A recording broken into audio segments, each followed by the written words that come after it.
But So y'all have different last names? yeah, she kept her last name Hawkins just because whenever we got married, when we got together, she was coming out of design school in in college and stuff like that, and everyone knew her as Lindsay Hawkins, and she was like worried, and like her actual director suggested that she didn't change her last name because it would make it harder for her to get hired.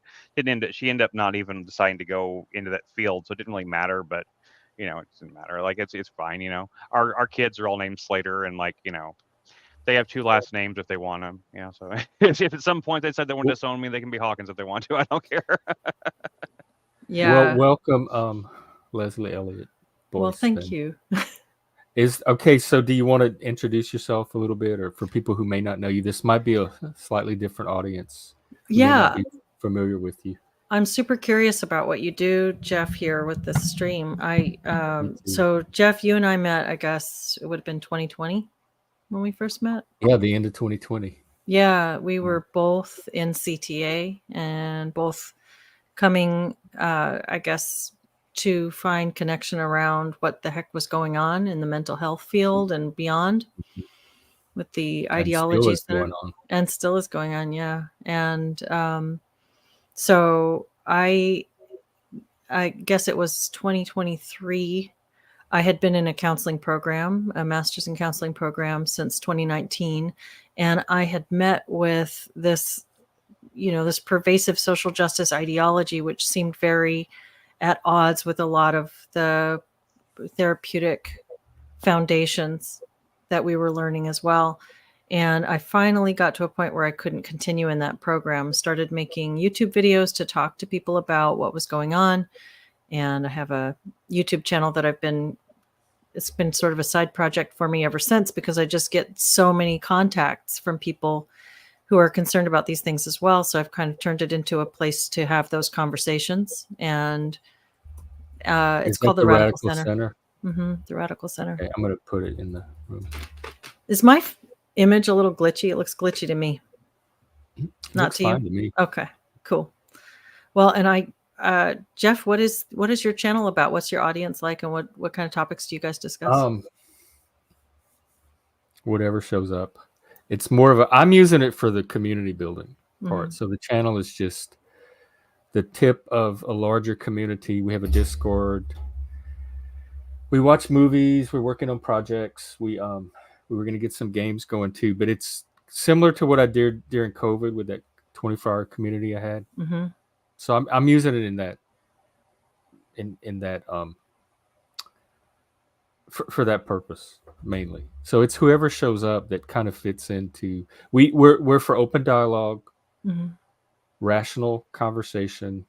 You have to be able to carry on a conversation. You don't have to agree or have the same viewpoints as everybody else. And we have people from all sides of the spectrum, I guess. We have commies, hardcore right-wing Christian nationalists. We have all genders, most races. And we just have conversation, like whoever shows up that day, that's where the conversation is going to go. And we've talked about everything under the sun, it feels like. What kind It of started themes? as a mental health channel, though. Oh, It was yeah. supposed to be like mental health topics. It kind of ends up being all kinds of stuff. Yeah. Although mental health comes up a lot, and so does neurodivergence. So neurodivergence, mental health. What other sorts of cultural and things? Politics, culture, current events, that type of stuff. What's been most interesting for you lately? Anything you've been really wanting to explore more? Well, I started playing with AI a few weeks ago and having conversations. We had AI Jesus, we had AI Socrates, and who was it? Who else was it? Carl Jung, and we threw them all in a conversation together, and then we had conversations among ourselves that developed off of what the AI was producing. And you can make different characters with it. Chris is creating some AI art for the channel, and ultimately, I want AI. I don't think AI is going to replace everyone, but I want AI guests in addition to the real guests, so I could have a panel of mixed. Some will be AI, some will be real people, and we can all have conversations and see where they go. It's really a place to have conversations more than anything else, and people that kind of can respect each other's point of view and still come together and have constructive conversations is kind of what the community is drawing. Mm-hmm. What's interesting is that we have a ton of people in our community that are that even though they're online all the time, they essentially claim to be Luddites that hate technology, which I think is kind of ironic. But like my particular view on technology, I think Jeff mostly agrees with this. Is that technology is a tool that if it's going to be used against us in any way, if that's the case, which I'm not sure it is, but if it is, then it's really like it's up to us to pick those tools up and learn to use them better. I think we got to get, as the gamer crowd used to say, get good. We have to be better than those that would use technology against us, if that's the case. If I mean, and I'm not convinced. I'm not conspiracy theorizing. I'm just saying, like, but a lot of people are convinced that technology is going to be used to control us and be used to mind control us and control all of our thoughts and mind and actions and everything like that. And I'm saying, okay, well, if that's the case, then like we can't stop technology. To me, let's, that's another form of powerlessness yeah, or exactly. victimhood mentality with technology as the oppressor Yeah. instead of patriarchy or what heteronormativity or whatever. But it's still there's something about that psychology or that mentality where you're at the mercy of this large impersonal force. Yeah, I can see that. I've tended to be kind of in that camp you're describing, Chris, people who are inherently suspicious of technology, not necessarily from a conspiracy standpoint, like they are trying to control us kind of thing, but just thinking that the way that we use technology to mediate connection ends up creating subpar connection between people and can sort of encourage certain interpersonal dynamics that I think are unhealthy. And yet, more recently, I've been coming to terms with some positives as well and broadening my perspective on it and kind of trying to see it less black and white. What is your current perspective? Are you talking about stuff like this or streaming or Zoom communities, Discord, that type of stuff? Yeah, I think so. I just had this conversation today we do a live stream every Monday for Solid Ground, which is the peer support community that I established with some colleagues. And we do a live stream on my channel. And today we had Karen King on. She's she's from up here. Yeah, you might know her a little bit from the overlapping communities. She's a psychedelic counselor. She is also a clinical supervisor and works with supervisees and interns who are working towards their counseling license. And she was talking about the change in the dynamic that she experienced with her interns and supervisees during the pandemic when everybody was doing just online work, and how much more hostile and less connected people were during that time. And it seemed to fit with the perception that I have, the observation that I have, that online or media mediated connection increases groupthink and dehumanization of the other. And yet there's something about these connections that's better than no connection. And so many people experience a lot of isolation. And when you can meet with someone, even just in a video chat, there is some positive to that. And like we went through all of this stuff with CTA, Jeff, when we were connecting to that network, there were people from all over that were able to. That community is still around. It is. It's still thriving, and none of that would have happened without the technology. Exactly. So that's the duality of it to me, and I don't know if I want to see it as duality or if I want to try to find a sort of more nuanced position on it. But I've tended to be skeptical and devalue it. If you're evaluating community, like for the quality of a community, I think you would maybe have metrics independent of technology or independent of how that community came to be or how it's sustaining itself, and just evaluate it on the benchmarks of a good community in and of itself. And because my experience, I've seen both. I've seen successful in person. I've seen dysfunctional in person. I've seen very successful, like what we're trying to do here on this channel is a positive form of using the technology to create a type of community that will hopefully help improve people's mental health and well-being. And so I've seen healthy ways to use technology to build communities, and I try to help be part of that. And I've seen very dysfunctional way. Like even in our community, we have dysfunction, we have drama, we have conflict, which I don't think is necessarily unhealthy, or I don't think is a necessarily marker of an unhealthy community. I think if you use conflict in constructive ways, it can help a community grow and like cohere. I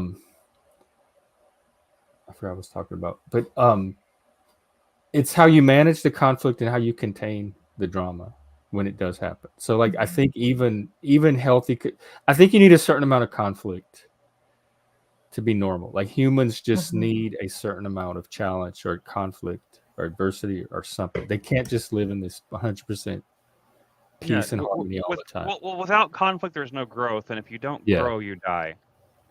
Well, conflict is inevitable. It's just two people have different ideas or think about a thing differently, and I think that's a really good point that you guys are making. Frank, I thought you said that you were not up to trolling today. What? Do you have an opinion on this?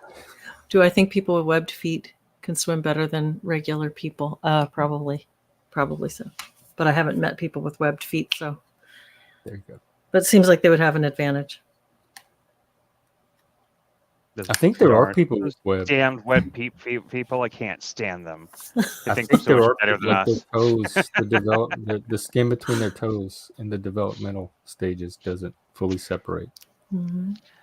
Yeah, I'm pretty sure people that just have that deformity, I don't think they can swim any better from my understanding. I think it actually hinders their ability to walk quite a bit. So I think you're kind of off on that. So not you, Cecilia, I'm talking about Frank. I think Frank is a little bit off in his assumption there, but I'm never going to trust that Frank's not trolling ever again. He tried to fake us out, and then he trolled anyway. And iFi makes a great point. iFi is our partial AI.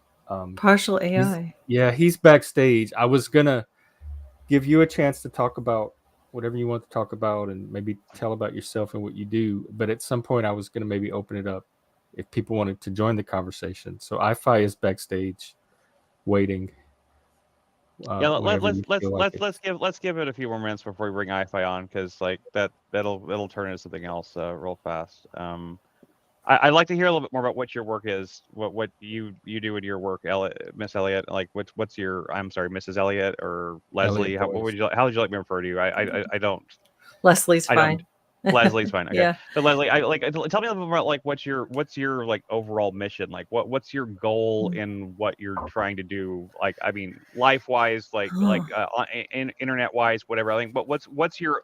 It's like I think we all have, even if we don't haven't defined it yet, we all have a philosophy or a goal of some sort, of something that we're trying to achieve, even if we're not quite completely clear on it. Like, what's your best estimation? What you think your philosophical goal is that you're trying to achieve with your work?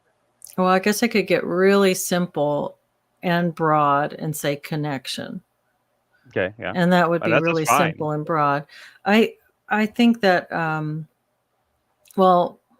I started back to school in 2019 to get my master's in counseling because I wanted to work with people on an individual or small group basis and help people solve the problems in their lives. And when I was in law school several years back and left halfway through because I realized that what the career I was staring down at that point was going to be so much more administrative and restrictive. And what I honed it down to it was in my second year of law school. And I realized I've been thinking about this since I started. My undergrad was in psychology and I briefly considered counseling. And as I got further and further into studying law and looking at the kind of jobs that were opening up in front of me in that field, I realized that what I really wanted to do was work simply with people one-on-one, and the client facing aspect of the work was what interested me most of all. And I thought I could kind of cut to the chase by going back into applied psychology and working with people on that basis. So I went back to school to study counseling. I worked in naturopathic medicine. I have a health coaching background. And so when I was studying counseling, there were a few things that I guess that I had concerns about. One of them was the really obvious one that I've spent a lot of time talking about, which is the social justice ideology, and the way that the counselor education program that I was in, and what I came to find was that this was really widespread, and it was counselor education in general in the West anyway, is really teaching counselors to be social justice advocates and activists, and to see clients as an opportunity for social change rather than seeing people as individuals and having inherent respect and value for their individual life trajectory and desires and experiences, and working with them to help them help themselves.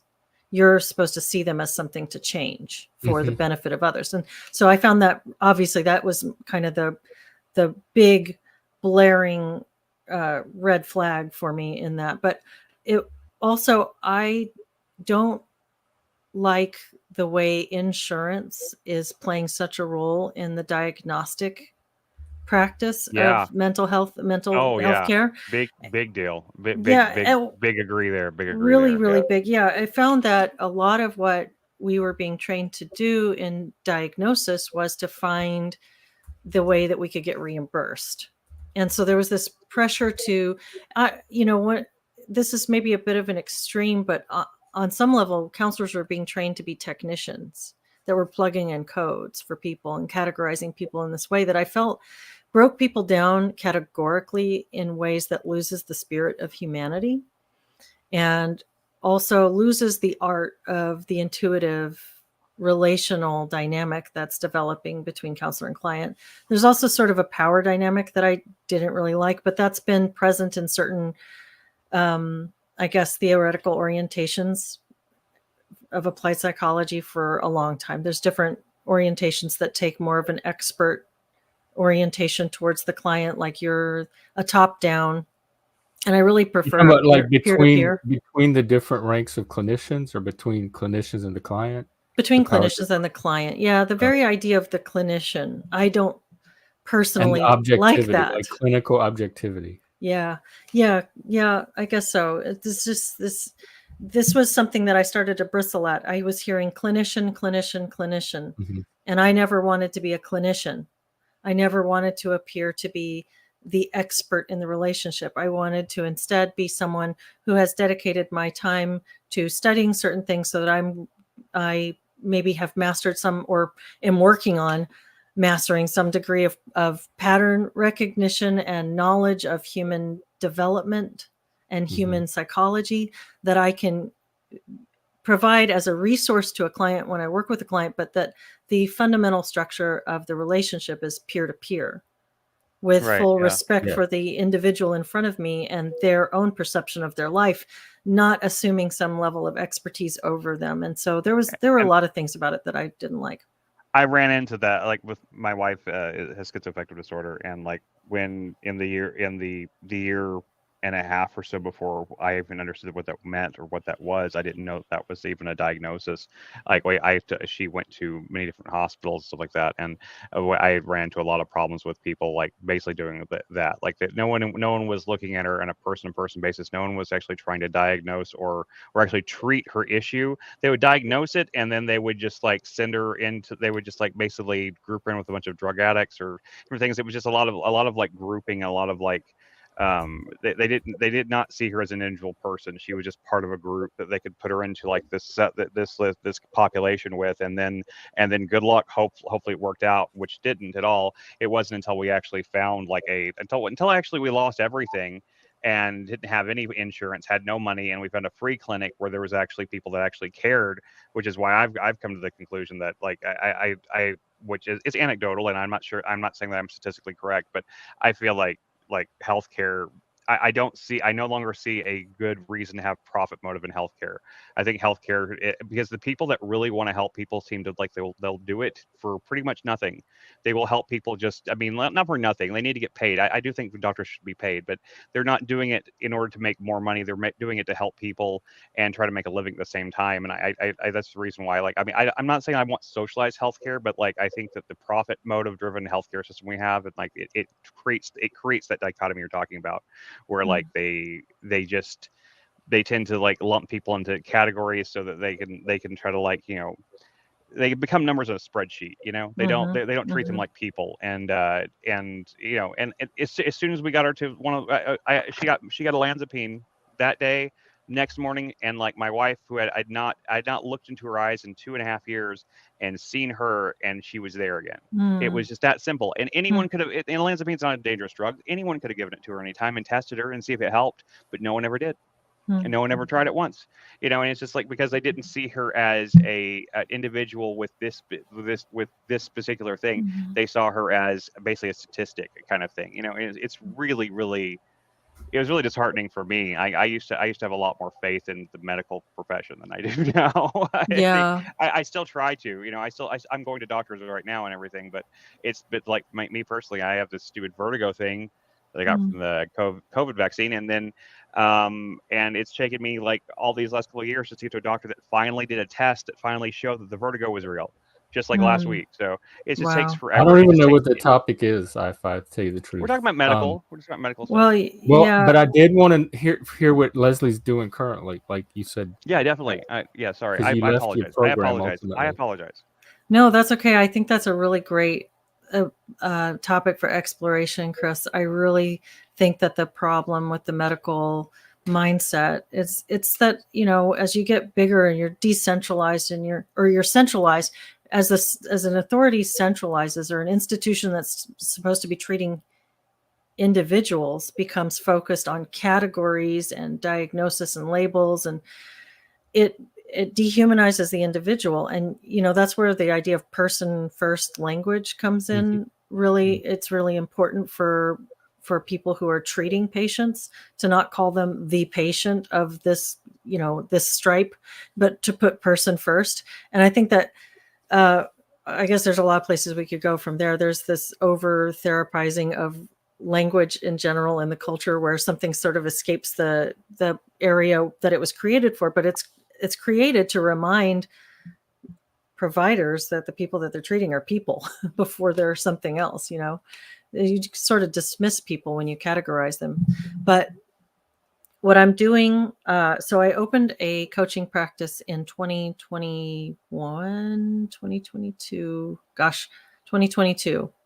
And so I do not work with people from a clinical perspective. I work as a supportive process partner. And I come from the health coaching background, and also utilize counseling skills and training that I gained through graduate school, and just life experience, and work with people in a non-clinical supportive fashion. So I have a private practice, and then I started making these videos a little over a year ago. I guess it would have been October of 2023, and they got quite a lot of play, and I received a lot of communication from other people who were in a similar situation. So I have been steadily making these as sort of a side project. I put out probably 1 or 2 a week.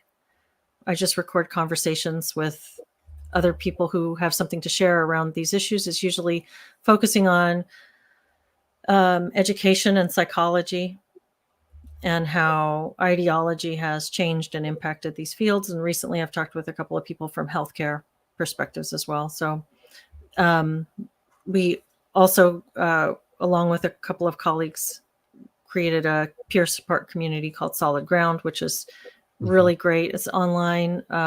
So again, plugging the benefits of online connection when when you can't find somebody in person, when you can't connect in person, there really is a benefit to it. So we do weekly groups. We each facilitate a group for an hour and a half every week. So my group is on Thursdays, and it's fantastic. It's just really a great place to get together. It's probably a lot like what you guys do. It sounds like from your description, Jeff. It's just a place to have connection and conversation. The only difference is that it's confidential because we're in a not a streamed group. We're able to, so people can feel safe to talk about whatever they want and know that it's not, if they have things that are sensitive, it's not exposed to the world. Yeah. So. Sure, and we've told people before we're open to doing that sort of thing too. We're open to having like closed, like private. Well, we do have a Discord. We have the potential for that on Discord, and I run the weekly men's Zoom too every Monday still.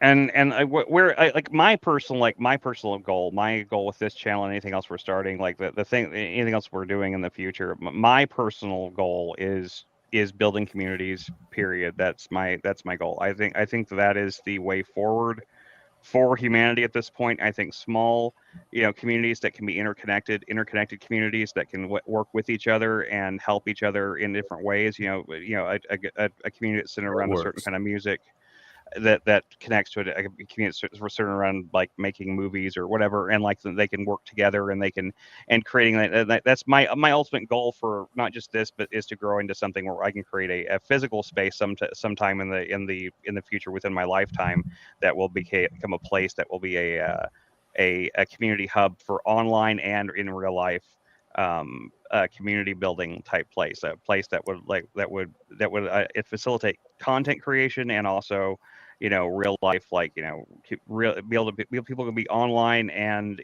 IRL at the same time. That's my vision myself. So like I respect anybody who's out there trying to build community, trying to make connections with people, because I think that's what it's all about. I mean, like, you can ask anybody in the South, any bigoted person you ever meet in the South, they could hate gay people their whole life until like they have like a child that comes out as gay, and suddenly like their whole perspective on gay people or homosexuality changes. It's a matter of who it's a matter of like of exposure to those things and those kind of people, and then that's really what will change their hearts and stuff like that. So I think exposure to it in a positive way is so important, and it's just like it's not something we have enough of right now, especially because of how I think everyone is so isolated, got so used to the isolation during COVID, don't you?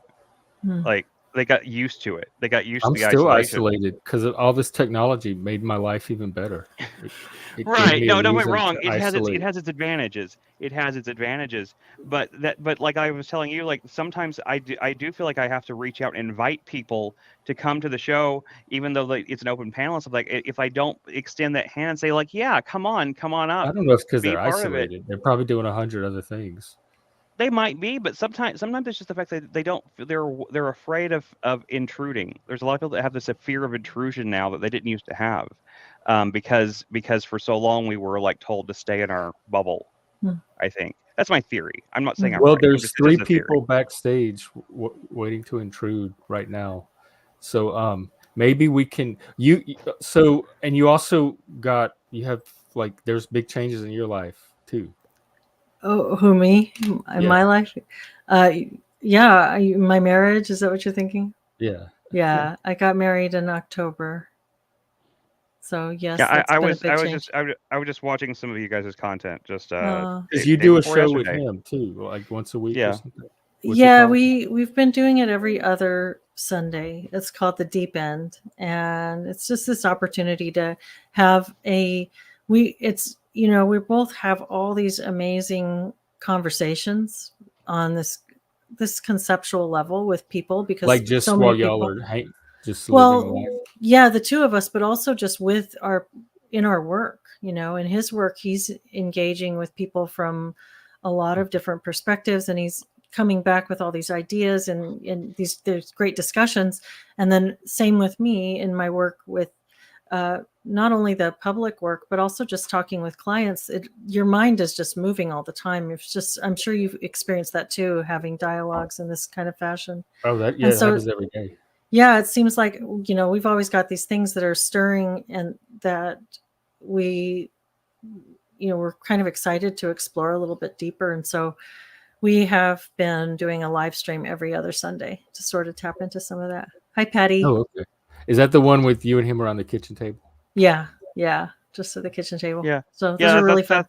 That's one of the ones I watched. And that's on his channel? Yeah, that's on his channel. Okay, I'll put it in. That's Benjamin Boyce. I will put it in the. I know Jeff link. introduced me to Benjamin Boyce and you, and I did. I enjoy. I didn't have time to watch the entire stream at the time, but I enjoyed what I saw. I think you guys both have a really great dynamic, and I think it's really. And really if you cool. haven't really cool. seen his Evergreen documentary, it's must watch. Yeah, definitely. Maybe I didn't. I guess maybe I haven't seen that one. I don't remember. I know about the Evergreen situation. It's very but long. Lots of That's parts. That's the one that finally woke me up. The George Floyd stuff happening outside my window, and watching Benjamin Boyce's Evergreen. It's like 30-something episodes or 30-something hours of footage because he was at Evergreen. He was a student at Evergreen. Really? So he was able to get all of this live on the ground footage. That's and amazing. Weave it into this narrative that explains all the origins, the behind the scenes, that gives you the full picture. We should do a Discord watch stream on that. Then we should get together some people and watch that together because I'd like to. Yeah, I wouldn't mind watching it. I wouldn't like watching it with you guys and talking about it because like I'd love to hear. Because I know all I know about it is from like the side of what was the professor, what was his name, Weinstein. Yeah, that's what all I know about it's from his. No, when I saw those kids acting like that, because I used to teach, I've taught a little bit, and when I saw those kids acting like that, that was the breakdown, like the ultimate breakdown of the education, and then to see the faculty take their side over the teacher, then that. They're still doing it to this day. That's the moment I said, this is not the future I want. This is not what I stand for. And if this is what the left has become, this is not me. They're still doing it right now. I mean, like I know it got worse. I watched it get worse. There's a story I saw just the other day about about some faculty taking the side of some insane position on something. And it's just like it happens all the time. It's like it's the parallel of in education of what Leslie described, where the role is moved from like helper and support role to activist. Now you have activist therapists who are trying to create activist clients. You have activist teachers who are trying to create activist students. It's not about truth seeking or understanding the world as it is. It's about changing the world and identifying and dismantling these perceived power structures that are everywhere. It's not about truth. I will say, I don't know if I can articulate this very well, but like I think that something at the heart of the desire to be an activist, an ally, all these words we know now, ally to the marginalized, all this sort of dismantling social justice stuff, in a way, it does make sense within the context of that technocratic, bureaucratic system that you, Chris, were describing a little bit about when you're talking about interfacing with the medical field, and this systems process of losing the individual and losing the humanity of people means that people who are, just to use their word, marginalized, people who fall outside of the norms that are best treated by that system. You can think about it from a utilitarian framework where it's for the good of the whole. And so if you're somebody who doesn't fit that whole, you're not in that main group that's going to be quote unquote benefited by whatever,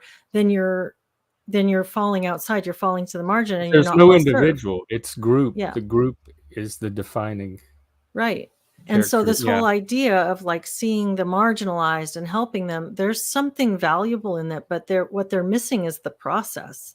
They're missing the bigger picture of what process they're describing. It's a result of consolidated power, technocracy, bureaucracy, and seeing people in terms of categories. And so they're trying to actually treat the problem by going deeper into the problem, by categorizing even further. And I think it comes in some ways from a good place, but it's a misconception of the problem. And it involves demonizing other innocent people in the process, and that's the part that bothers me the most. They need a perpetrator for these all the victims and all the oppression. And yet there's also part of it that's just to a degree it's like a kind of an audience capture type thing where like they feel beholden to the students because the students and their parents, especially these Ivy League these things, these kids don't have the money for that, so it's coming from the parents. And so if the kids go and complain to the parents, then the parents are going to drop their funding and then they get less money, and it's just this whole thing. I think there's a profit motive behind that too. That I think that's another area where I'm not saying like education be socialized per se in terms of like a socialized system, but like getting the extreme profit motive out of education to some degree would be a huge step forward, because like there's too much money in it, and anytime there's too much money in a field, people are going to go find a way to get that money. And so I mean we have like, I mean look at like the salaries they give like the deans and like the staff at these universities. It's just it's Ridiculous. it's beyond anything. I mean, I think teachers should be paid well, and it should be, but I honestly think like, high school and grade school teachers be paid better almost than college professors to a degree. Like, I mean, not really, but I mean, you know what I mean? But like there's a degree to that. Like I almost feel like there should be more incentive to teaching the kids when they're younger, and then like, when they get to college, they shouldn't need that much help. They shouldn't need that kind of. They should be able to learn on their own by the time they get to college. To me, and because like I was homeschooled, okay, so like I only had a very small amount of formalized college, and I'm self-taught on everything else, and it was just like I learned how to teach. But not every like your average person is not going to have that. They're not going to be autodidacts. But you can teach people how to learn though, and they don't teach learning within parameters. But I don't think you can Sure, teach everybody to have the same. and that's true. There's true that there's going to be a but real quick, because we don't have a lot of time left, and there are some people I forgot you only an hour. Sorry about that. Yeah, there are some people that want to get on the panel and get a word in. Well, So Leslie, if you don't mind, I'll bring on. We have three in the back. Bring them on one at a time. And Waiting, the charming I-Fi, the always stimulating Lib, and Reddington, who I know will sit there very politely. But let's try to go one at a time, guys. Let's not like overwhelm with questions or comments. So let's start with I-Fi, since he was the first one trying to jump in. So what did you have to would ask or comment on I-Fi? Hello. Hi. Can you hear me? Snappy. We're running against the clock. So there's no way I'm going to be able to even begin to discuss this topic with you, since they're only giving us like 30 minutes or whatever to talk. So well, we can continue after she leaves, but she has to leave. I have to leave at 1 minutes. Pacific. But you'll come back. You'll come back sometime in the future, I'm sure. I'd love that. Yeah, thank you. Okay. Absolutely.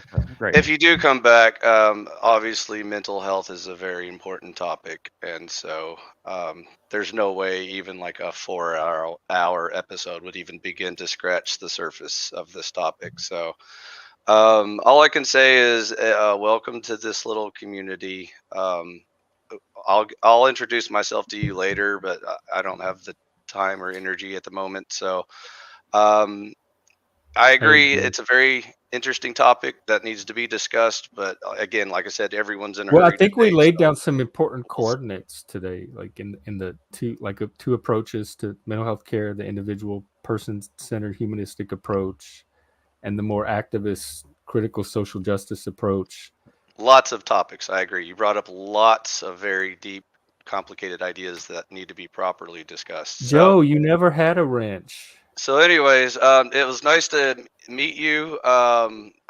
You can hear us talk about, why humans fail at everything after you leave if you want to. But like I said, if you want to talk about it, I'd be happy to engage with you on this topic, even on your channel or my channel, doesn't matter. Or okay, well, let's give Lib and Reddington. Yeah. Okay, yeah. So that's nice to meet you. Thank you. All right, bye-bye. Yeah. Enjoy your tea. But yeah, hi. I'm Lib. I was listening in earlier, and I did agree with a lot of what you were saying.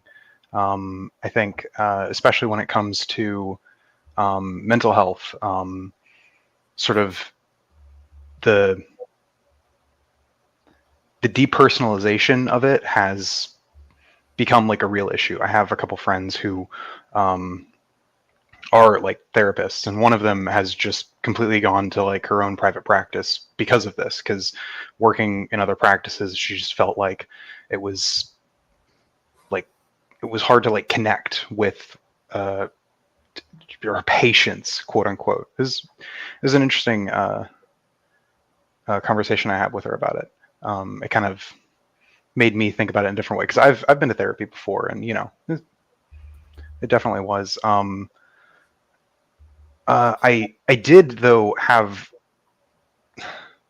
not so much a problem, but I guess a question, in that like I've looked at some of your channel, and you know, like many people today, you're talking about, you know, like wokeness and stuff like that. What does that mean to you when you're saying that? Like, what are you specifically talking about? With wokeness, Yeah. You know, I feel like I've seen you like have a couple topics on it, so I don't know what, like, when you talk about it, what is it that you are talking about? yeah, it's a good question. I think for me, most of the time when I use woke, I try to use it in quotes, Mhm. because it's kind of it's a cheap term that is, I think it's kind of maybe too easy to define sloppily and too hard to define properly. Sure. But it's this woke. If I'm using it, I'm generally just talking about the social justice activist mindset, the simplistic breaking down of people intersectionally into categories. And I think it's just it's kind of like a self descriptor that a lot of these people were using for a while before it became pejorative. This idea that we have awakened to the systemic nature of humanity, and you know, there's this sort of supercilious, arrogant, I see you white people as this, and I see, it's just over categorizing based on intersectional characteristics. So I think that that's kind of the ideology I'm referring to if I say woke, but it's kind of a cheap term. So Yeah. Okay, that's yeah. probably a more, honestly, that's the most succinct and I think reasonable way I've heard someone actually describe it. So I appreciate that. I did. What do you mean by it? I'm not trying to accuse you of you just using them as buzzwords, but like the like intersectional. I'm not sure how to, like, that whole thing. What do you mean by that? Intersectional? No. I mean, I know what Oh. intersectionality is. I don't understand what you mean when you use the word there, because like people are like breaking down their oppressions intersectionally. You mean like people are recognizing that different social categories that we all have imposed or self-impose on ourselves do have an effect in the outside They world, have and an that, effect Mm. in well, certain no, they do. contexts and situations. But we talked about this the other day, Liv, about the individual being submerged into the group, and the intersectionality being what begins to define the person instead of their individual character and personality. No. I'm aware that that's a problem, but like the problem and the thing itself are not like the same thing. Humans categorize ourselves and each other. That is just. So you're saying, like, what's the problem with categorization? I don't know if that's what the problem is. It's how it's being used. Yeah, I guess It's an oversimplification, and it's not. And I mean, you can put people in categories in a broad sense, but you have to And look you at can these only individuals after that. categorize the individual so much. I mean, that's the whole concept of the individual. Uh-huh. I heard Jordan Peterson one time say that if you take intersectionality to its logical conclusion, you end up with the individual. Because if you continually divide and divide and divide and look at the way that the different categories you can lay on top of a person's experience. Ooh, I actually like that. I'm gonna steal Yes. that. So yeah, it was kind of interesting. Like if you subdivide a person enough, you end up back at the level of individuality. But Yeah.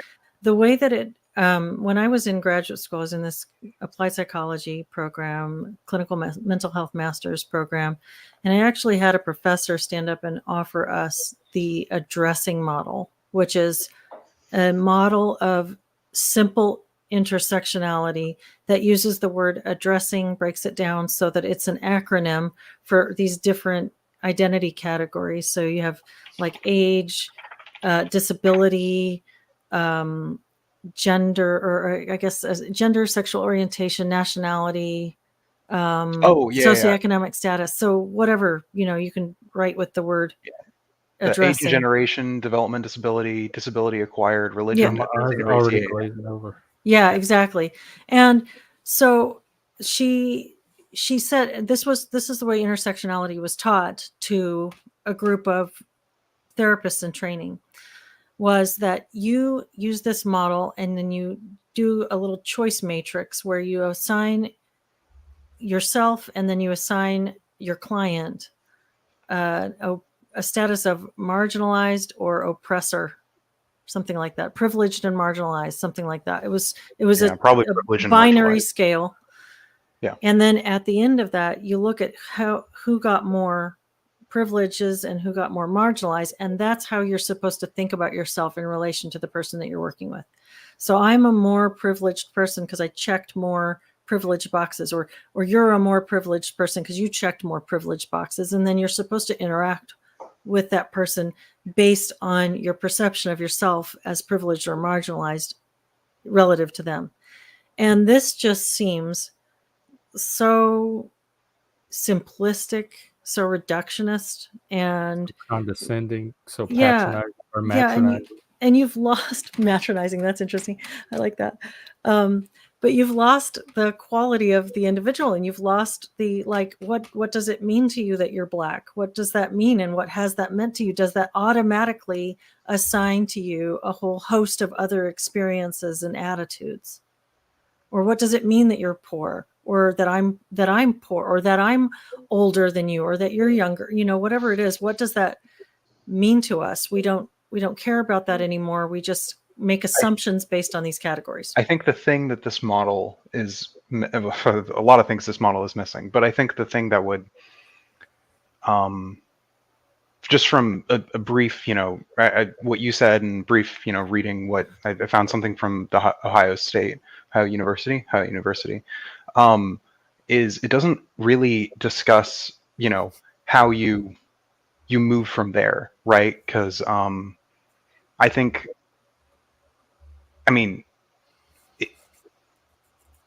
this addressing model seems like a reasonable way of getting like vague ideas about a person, based off of like,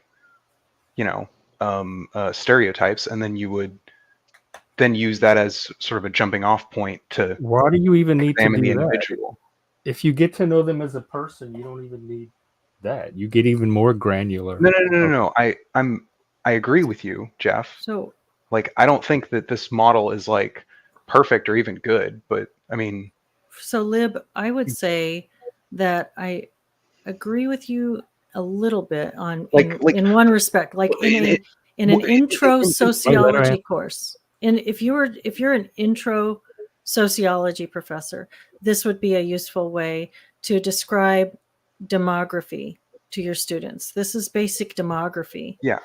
But for this to be something that enters into a graduate applied psychology program, where you're dealing with people who've already done all of their undergraduate psychology study, they've taken all their prerequisites, and hopefully you're dealing with people who have passed some screening, some entrance testing and interviewing, and have a pretty high level view of human behavior and care for individuality, to then bring these people back and give them this, what is basically like 8th grade level overview of human interaction, and not even that, because you're missing all of the nuance that can happen in between these categories.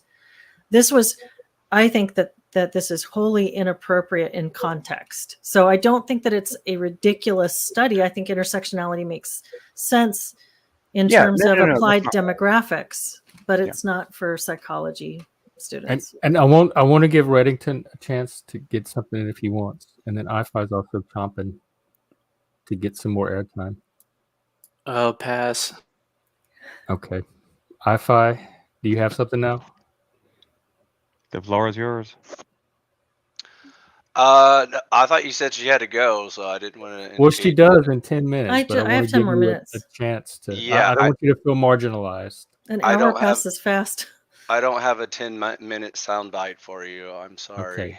Do you have anything? Because you were grunting and groaning in the chat about something. That was when the conversation started, and so since we've foregone conversation, I said I will try to catch her at a more convenient time. So. Yes, they are, Frank, and I'm very proud of it's like I feel like I was like taking someone into prison, and how are the inmates You gonna need to have react? guests on more Sheesh. often, Jeff.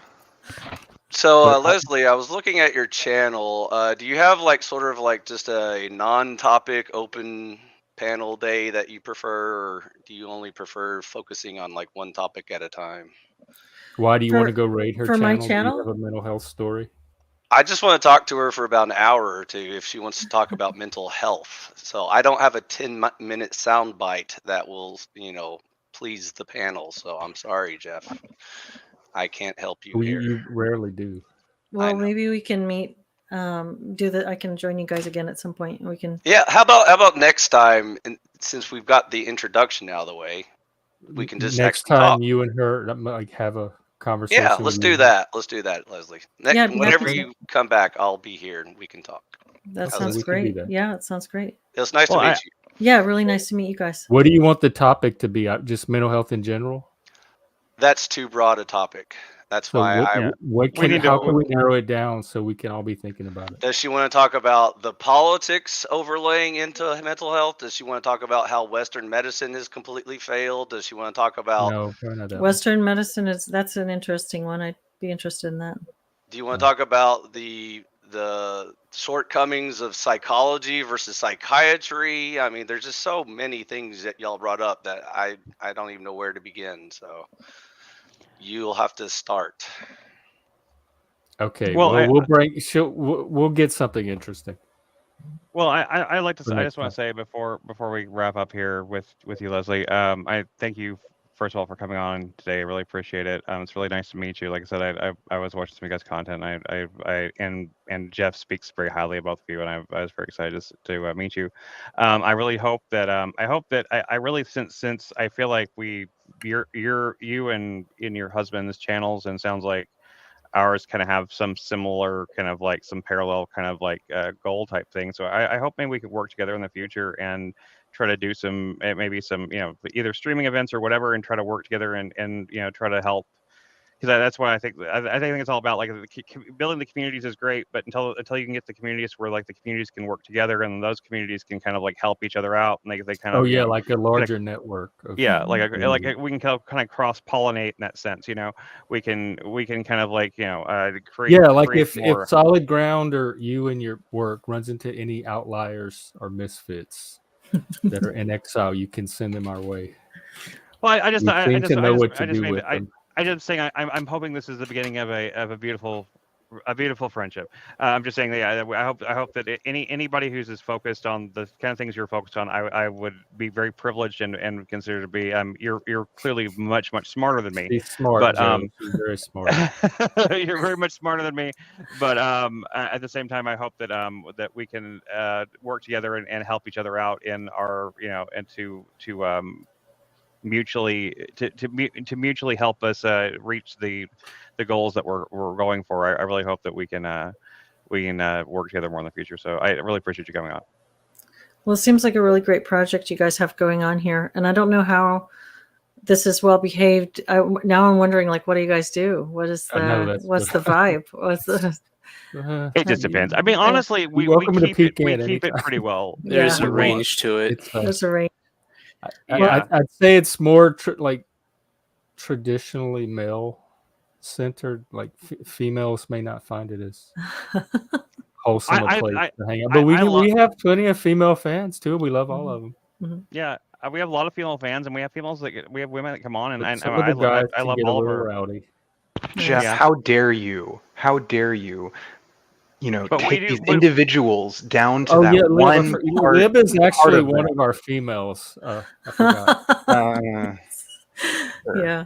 which Well, is I've which we do embrace it. Just I forget that sometimes, man. I'm Yeah, I don't think sorry of about Lib that. as trans, but You're he fine. is trans. It I just call him a trendsetter, it, a if I could transgender. if I Yeah. could see your face, Transsexual. it would probably change it, man. But like you just have a masculine voice. I'm sorry. It's No, I do. I I don't try really make hard. that much of an attempt to change it because my only other voice is that of a very effeminate gay man. So What you I've talk never like heard that this? voice. What is Hello, You that? yeah, should be no, fine with that. hello. you don't I'm want no. Liberty.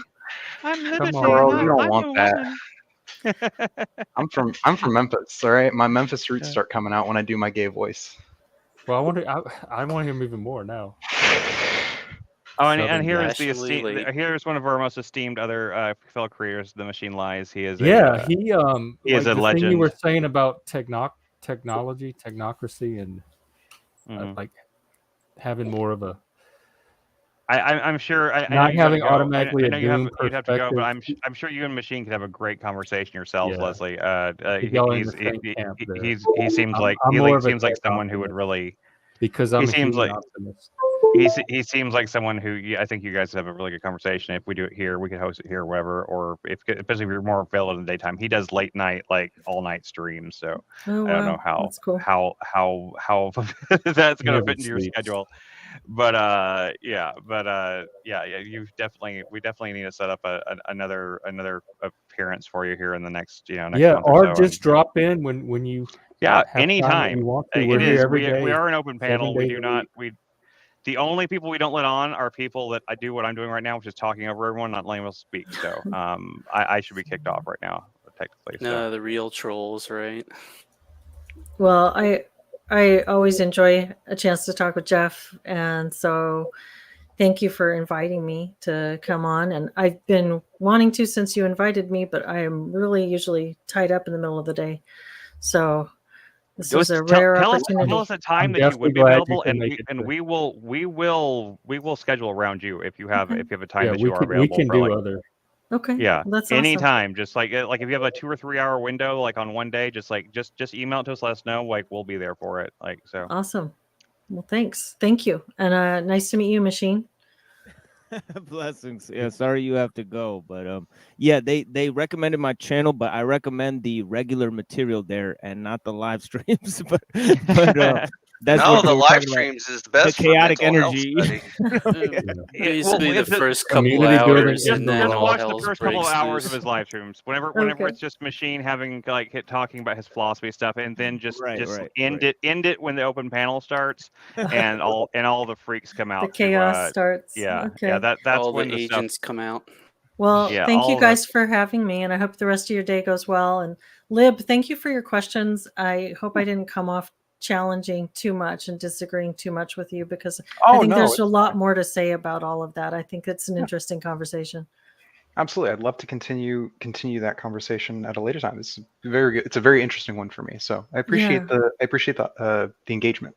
Thank you. Yes. Thank you. And thanks for inviting me, Jeff. Thank Thanks for stopping by. All right. Yeah, anytime. Thank you Y'all so take much. care. Have a good rest of your day. Thanks. Thank you, Leslie. Bye. Thank you. Bye. Yeah. That was a good talk, Machine Lies. I'm glad that you were able to And now the come share down. with that. I always, that's what happens. Yeah. TML to the rescue. I was going to tell you have 5 came in minutes. clutch but- and saved it the last minute, man. It I was didn't a even train know. I wreck. didn't know you guys had a special guest on. You guys should. No, that was it was one of I our don't first think special anybody guests. did. There's Do you know more to Benjamin come. Boyce is? Do you know Benjamin Boyce is Machine Lies? That's his wife. That's his wife. Who is it? Benjamin Boyce's wife. That was Benjamin Boyce's wife. I don't know who that is. You know Oh, Benjamin okay. Boyce is okay. I No, didn't know I about don't him. know who that is Yeah, either. Jeff introduced me to him, but he did a documentary about the whole what's the name of that college again? Evergreen. Yeah, in fact, we Evergreen. could watch it later Yeah, today. we're talking about doing like a watch party to watch his Evergreen It's documentary, long. because apparently it's really good. Apparently a really good solid, because he was a student at the time. The Evergreen thing happened with Weinstein. Right. You know, It's Oh, the okay. thing that woke Okay. me out of the left. That woke That's me one from of the the main left. topics we cover at our show, because Yeah. it just so happens that he's tied into Eric Weinstein, and Eric Weinstein is tied into the Peter Thiel whole his Oh, like well, yeah he's his hedge he fund might want to talk to you about that. I don't know yeah that part of it. yeah he's his hedge fund manager, and it's just Oh, you're interesting. talking about Eric Weinstein, the brother. Yeah, Eric Weinstein, Yeah. and This is the other one. This is the other Weinstein. no, I know, but they're Okay. brothers. Yeah, Yeah, they're they're brothers. brothers. Yeah. And what an unfortunate time to become famous with the name Weinstein as the time they did. I mean, seriously, like the name Weinstein was suddenly like poison, and all of a sudden, everywhere he went, there was like Eric Weinstein, and what's his brother's name? Well, I just had it in my head. And well, there's Harvey. connections there because Brett. although they're extremely strange connections, but yeah, when Harvey Weinstein, right, he was actually using an Israeli intelligence firm called Black Cube, and Anthony I heard about Bourdain. that. Yeah, because it was in a famous tweet by Anthony Bourdain, because he said, hey, Harvey Weinstein, and Hillary Clinton are using the same intelligence private security firm called Black Cube, and then Anthony Bourdain died.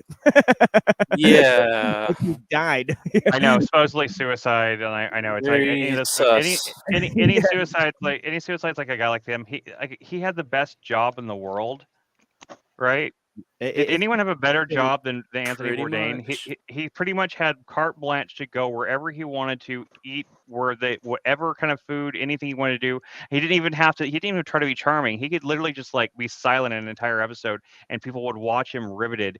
And he was beloved by all these people. And of course, I mean, like, what was his girlfriend or a girl like Rose McGowan and the other girl in Asia That's the Argento? thing, is that she is one of they the most both satanic like that's like a person who's always connected with Satanism, like in popular culture. Rose McGowan. Yeah.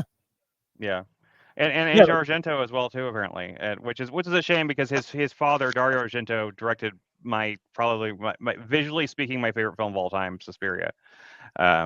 But that's not really important. But Suspiria is the most gorgeous thing I've ever seen. But it's also very much about witchcraft. So I mean, you yeah, can't like. this is why it's good that I showed up after the guest left here, because I would have been. Because I'm not even being a conspiracy theorist right now. I'm being a film geek. I'm just being a film geek at the moment. So yeah, me that's too. that's Yeah, just me that's too. A me little film bit. geeking.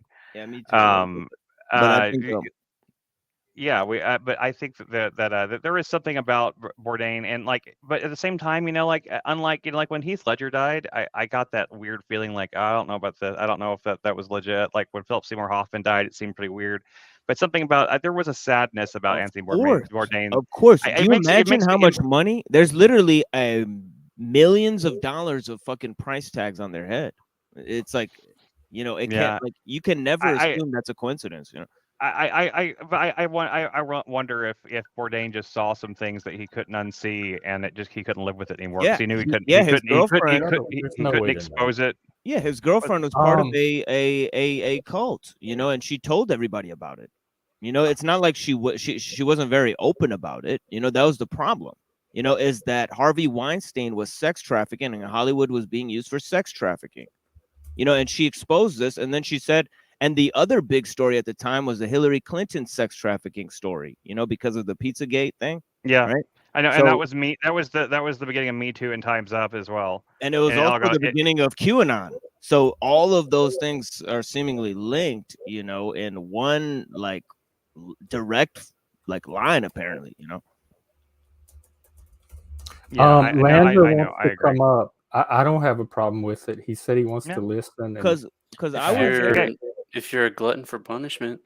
Yeah, I mean, Lance will give you. He's not going to panel care in my own panel, but or he's. I mean, come on. He's are you ready. backstage? I don't see we'll you. bring you up. We'll give you a chance. But like, if you misbehave, we're gonna spank your ass Well, right back out of I here. don't want to. No, I don't want to like treat him like a kid. But I'm joking, dude. It's a joke. I'm not serious. Like, I what? don't I can't see actually him, spank anybody. I can't actually spank anyone. The camera. I can't do anything. Is it funny, But ha, hopefully or he's funny going to come and strange? act like psychologically mature. Did you guys Like know how that Hi-Fi's bot is like lurking in the corner of his screen? Yeah, but did you guys know that Harvey Weinstein and Benjamin Netanyahu were like best friends? No, I didn't know that. Yeah, they're like best friends in real life. Yeah. You well, know what I- grinds my gears, Reddington? I don't know Was that? Yeah, he When bought him people- like wine bottles. He had a private room to stay in when he went to go visit him. It's crazy stuff. When people use the term left and right. Yeah. So, Reddington, are you left or right? I not really either. He's enlightened You're, centrist. you're an enlightened centrist, like I Jeff? don't know what that means exactly, but it's more of apathy bordering on Nihilism. nihilism, yeah. Okay, that sounds like Jeff. But I'm not a nihilist. Everything's fine, Reddington. Don't worry. Jeff is I'm an north. empathetic. I What? personally don't go with east or west. I try to stay north. Keep calm and always have a towel or something. Always have a So, like, cow. Left or right It's is a Hitchhiker's Guide outdated. reference. I think maybe I got it, maybe Reddington. how I could be At least south somebody left. How got about- it. I could be south right. I'd south lean left, more I'm- towards right than I'm just I sort of like guess. a kind of like Southpaw. whenever somebody asks Bugs Bunny which way to Albuquerque and goes this way, right? You know, that's how I am. I'm like it's. I this just way. say I'm in favor of like low technology. I like my I want more of it. I want more ways to do. I streaming. don't. At the I want risk to, of, I want not to gonna lie. master technology. I want to master technology and use it as the weapon that they're using. If they're going to use it against us, I want to get good at it and use it to fight back and protect ourselves. That's what I think. Good luck. I think- Good luck. Hey, look, man. Oh, good luck. I'm not gonna lie, like but what? the older I get, the you more I support agree having with you. guns, right? You support having guns, Lanza, right? are you watching best it on weapons- my channel? It should Yeah. be pinned. I'll let Jeff go. Yep. Yeah, the best weapons against Here, the I'll technological throw it system, in. in my opinion, are non-technological, technical weapons. I mean, in my opinion. Everything's technology. Everything's technology. Books No, are technology, dude. is always. It's been happening since like Yeah, we. yeah. built What the is first what ship. is more non-technical, a book or a PDF? This is what the fuck I'm talking about. Well, it depends what you mean by technical. I don't see Well- the difference. The Well, if medium you're changes, using- but if the- you're but- using but the- the- You don't same see the thing. difference. French guy. What was You that don't French see guy the machine? difference. I just The checked difference it. is It said the it's difference pinned. is the difference is that you can distribute a PDF, like say a PDF that has like real Oh, truth in it that no, people need to see. No, but You so can like distribute I that can, PDF you can to make a millions of case more for the people than book you can a being more book. The technical. difference or is the that PDF. one requires the effort of one human being and the other does not. Hmm? It I depends mean, on. I guess you're talking about a It's handwritten machine book. learning. You're Are talking you about talking a notebook that people someone handwrites. I mean, somebody had to create the paper. Somebody had Try to create switching the, to has to live create the ink, chat the and see pen. if it bumps Like it those, up. like can you make all those? Can you make every element of a parchment yourself and put it all together? I mean, like that in itself There's been requires people. technology. There has been people who have done that. Yeah, there have been, but I mean, could you do that today? though? Could you do that? Like that is probably how the first guy did it, right? Yeah, certainly. It's point of certainly. what instrumentalism here. On scrolls. Well, On machines scrolls. using a definition that Yeah. what was that French? Yeah, What was that French technology? guy? Yeah. It's how Good Lord. it's how Reddington just stated. He said instrumentalism is not exactly technology. Technology is broader than instrumentalism. What I'm promoting is instrumentalism against machines, right? It depends on if you ask primeval technology, whatever his channel's called. He like makes stone tools and then starts building shacks out of dirt and sticks. So I think books would be too advanced for him. That's too The advanced point is that it technology. requires more steps to get to a PDF than it does to get to a Exactly. notebook. Thank you, there's because that was the original.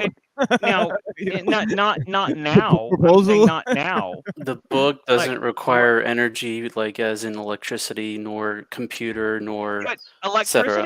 electricity is not technology. That is natural. It's a natural phenomenon. Well, It's yes, like but lightning. it Electricity is requires in our human bodies. technology and Yeah, ingenuity to fauna harness with that no to electricity. do something. Do you know how much energy and technology is required to produce a book? Exactly. There's That a was lot. That was not the question. That's not that to issue. The read issue was you're sidestepping and you I'm not know.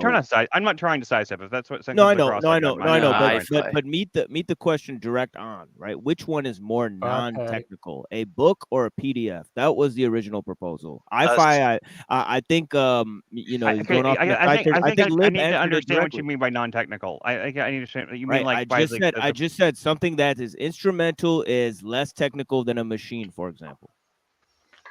okay, but like if the book requires machines to create it, that's That's where I'm not getting that's that's it's where I'm not a getting hung book up on. require made by machines to machines. I'm talking about books versus PDFs. And you Okay, said so technical was that it takes A one book person. does not necessarily require a machine to create it, but a PDF does. right, PDF but that since makes it but more, now does now that that make requires both it things elect- more Anything that technical by automates your human labor. definition? But now that both things have been created, they both exist in the world, and they're not going away. It actually a PDF in some ways is a simpler thing to acquire, to read, and to distribute than it is a book. Yeah. Maybe you know, somebody's just handed me a free book. You know, I need a computer to access a PDF, right? The steps it takes A to me getting a phone. computer. Well, I Right, mean, right. if you, I mean, doesn't I mean pretty much Yeah, but everyone you this can earth access You're has just any a book adding phone. you you're want. just adding more technologies to it and saying that it's less technical. But you're No, I'm just increasing the convenience. I'm just saying and the that range. I'm saying it's technology we Yeah, already have. Right. I'm not talking It's like about the I'm not saying convenience, you know, because convenience, convenient for who? Convenience is Convenient for also the people. Convenient for the people who contextual. dug up the coltan, for example. You know, Yeah. No, The- the- today.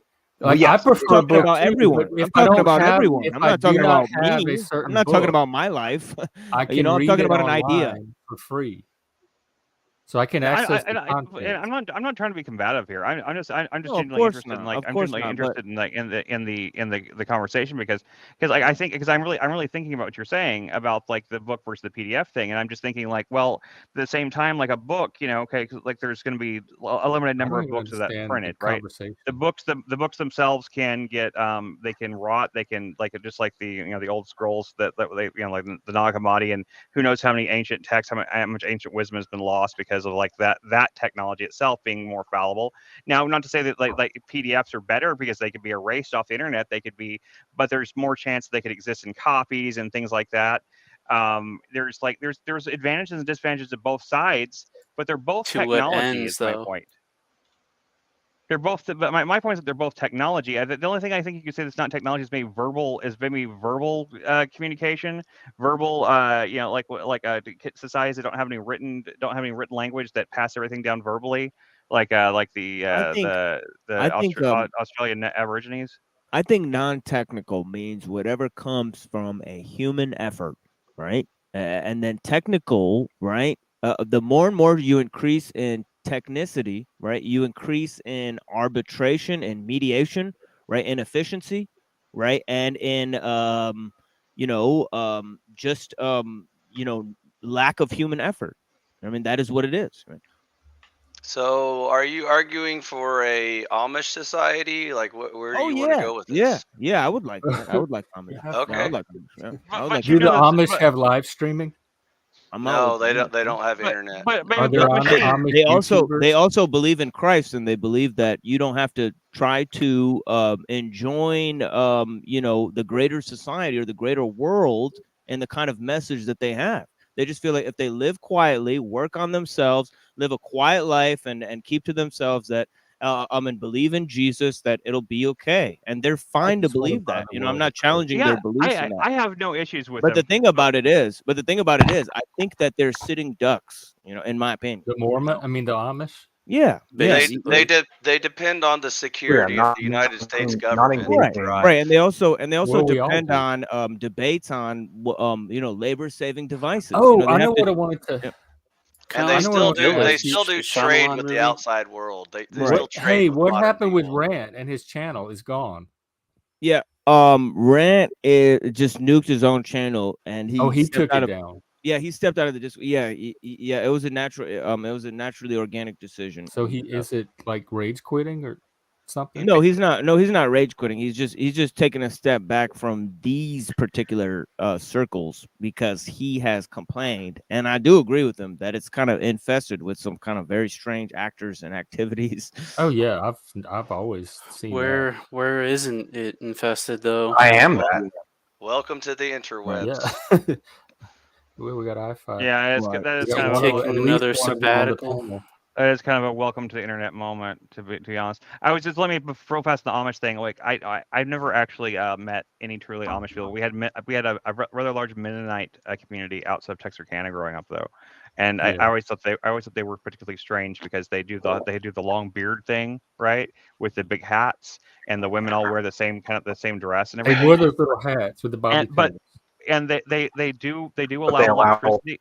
yeah. They do allow electricity to weird degrees in their they don't use any like powered they don't use gas powered like tractors or anything like that, but they do everything. They do a little plowing by hand, but they do drive they have one car. The only car they'll drive is like a old Model T. It looks like a basically a horseless carriage from the thing. I always thought that was bizarre. Like what is like they believe I'm in pretty sure. I'm technology pretty for, sure like, the this. argument. I'm pretty sure the argument is because you're starting the engine by hand, like you have to get. I think that's Maybe so. it's stupid, but like that, But Are loophole. you they- calling Loopholes. the Mennonite The people weird stupid? thing is they would come to the mall. I'm saying their though. loopholes are stupid. Yeah, I'm saying that too. They would come to the mall. I used to work at the mall in Texarkana. I used Yeah, to they work at the come to our mall too. they'd come to the Great American Cookie Company, and they'd buy each one of their children like the plain cookie, just like the Mhm. either a sugar cookie or they were only allowed to have a sugar cookie or a chocolate chip cookie, and like the children were all Happiest so moment of that excited. child's life.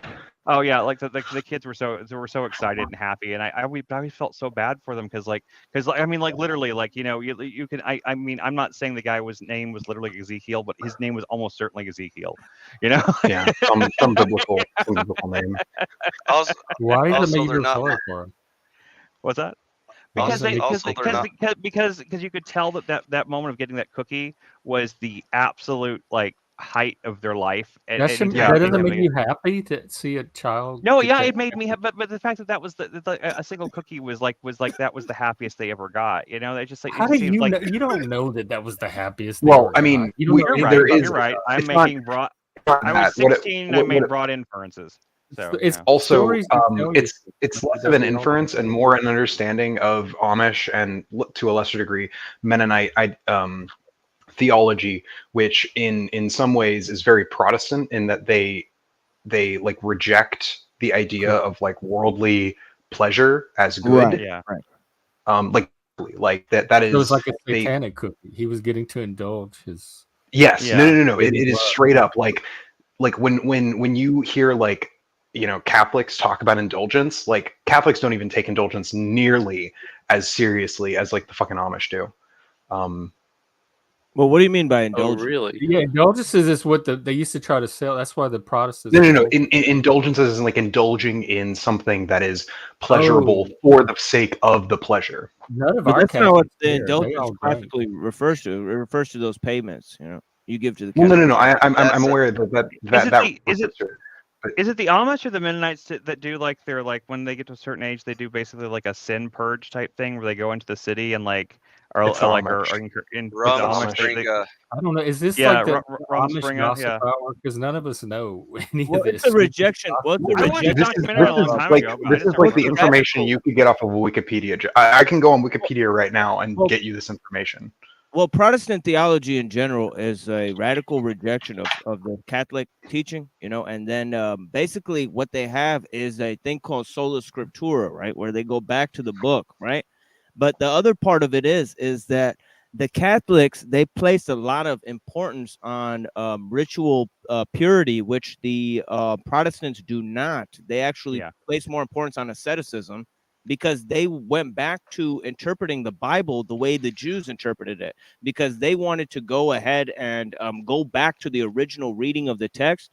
They rejected the Catholic teaching and they went to the sometimes even to the Kabbalah and other places, in order to find a more ascetic version, because they're like, we need to like go back to Paul and him saying that like the pleasures of this world are like, the sins of the flesh. So why would we have all these inane rituals, right? Yeah, no, I'm not. That's the reason why I'm not a big Protestant fan either, because I feel like Protestantism is just like Catholicism light, really. It's like they just Yep. took Catholicism and they threw out the parts They they just didn't like wanted about to it. and they- do it their own way. Yeah, but they didn't actually. It wasn't like a true like reset type thing. It was like well, the Catholic Church Like is like a it was like revision. it was the Reformation after all. It's called the Reformation. It wasn't called like the reboot or something like they didn't go back to Christ's teachings and try to build from there. They took the Catholic teachings, they threw out the things they didn't like, and they decided to on a new set of rules. And like I'm not a huge fan of that. I grew up in Baptist churches, so That's I'm why pretty we familiar had with. the That explains it. restoration, because that was the full reboot. When was that? With Calvin, you're During the talking about. restoration movement. I mean, what time period? I can't remember. I just can't remember what time period the I think it was restoration came from. even like late 1900s something. Yeah, that sounds about right. I just couldn't remember off the top of my head. It may have been as early as 18 something, but it was probably still in the Jesse prototype comes on stream stage. to paint. Yeah, it's like all these guys came out after Luther, like Calvin, and Yeah. and I have that a kind of. picture that can explain it if you want to see it, Jeff. And Or Chris.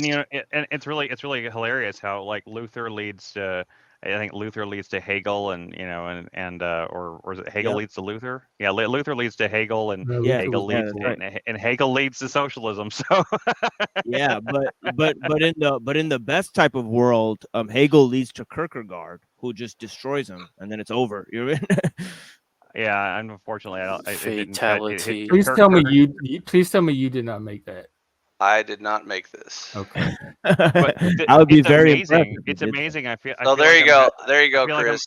I'm having a psychotic break just looking at it. It's Hey, amazing. Chris. There you Yeah, go. The answer I is see it. 1793 to Yeah, so it's 1830. Yeah, so we're looking at Calvin then. Yeah. So the Reformation was the breakaway from the Catholics and Orthodox, and then the Restoration came later when we finally agreed to just read the Bible and actually follow it. So Another interesting link is that Rousseau's dad was a Calvinist preacher. A lot of people don't know that. Yeah. No, So I've read. I looked in like whenever I was studying the Mayday Mysteries thing and discovered the whole thing about the situationists and their connection to Hegel. That's where I learned all this stuff from, and I learned tons and tons of stuff about like the whole history and the chronology of all that stuff. And I'd love to do a whole stream. I think me and you should do a stream of the Mayday Mysteries. You need to look into it.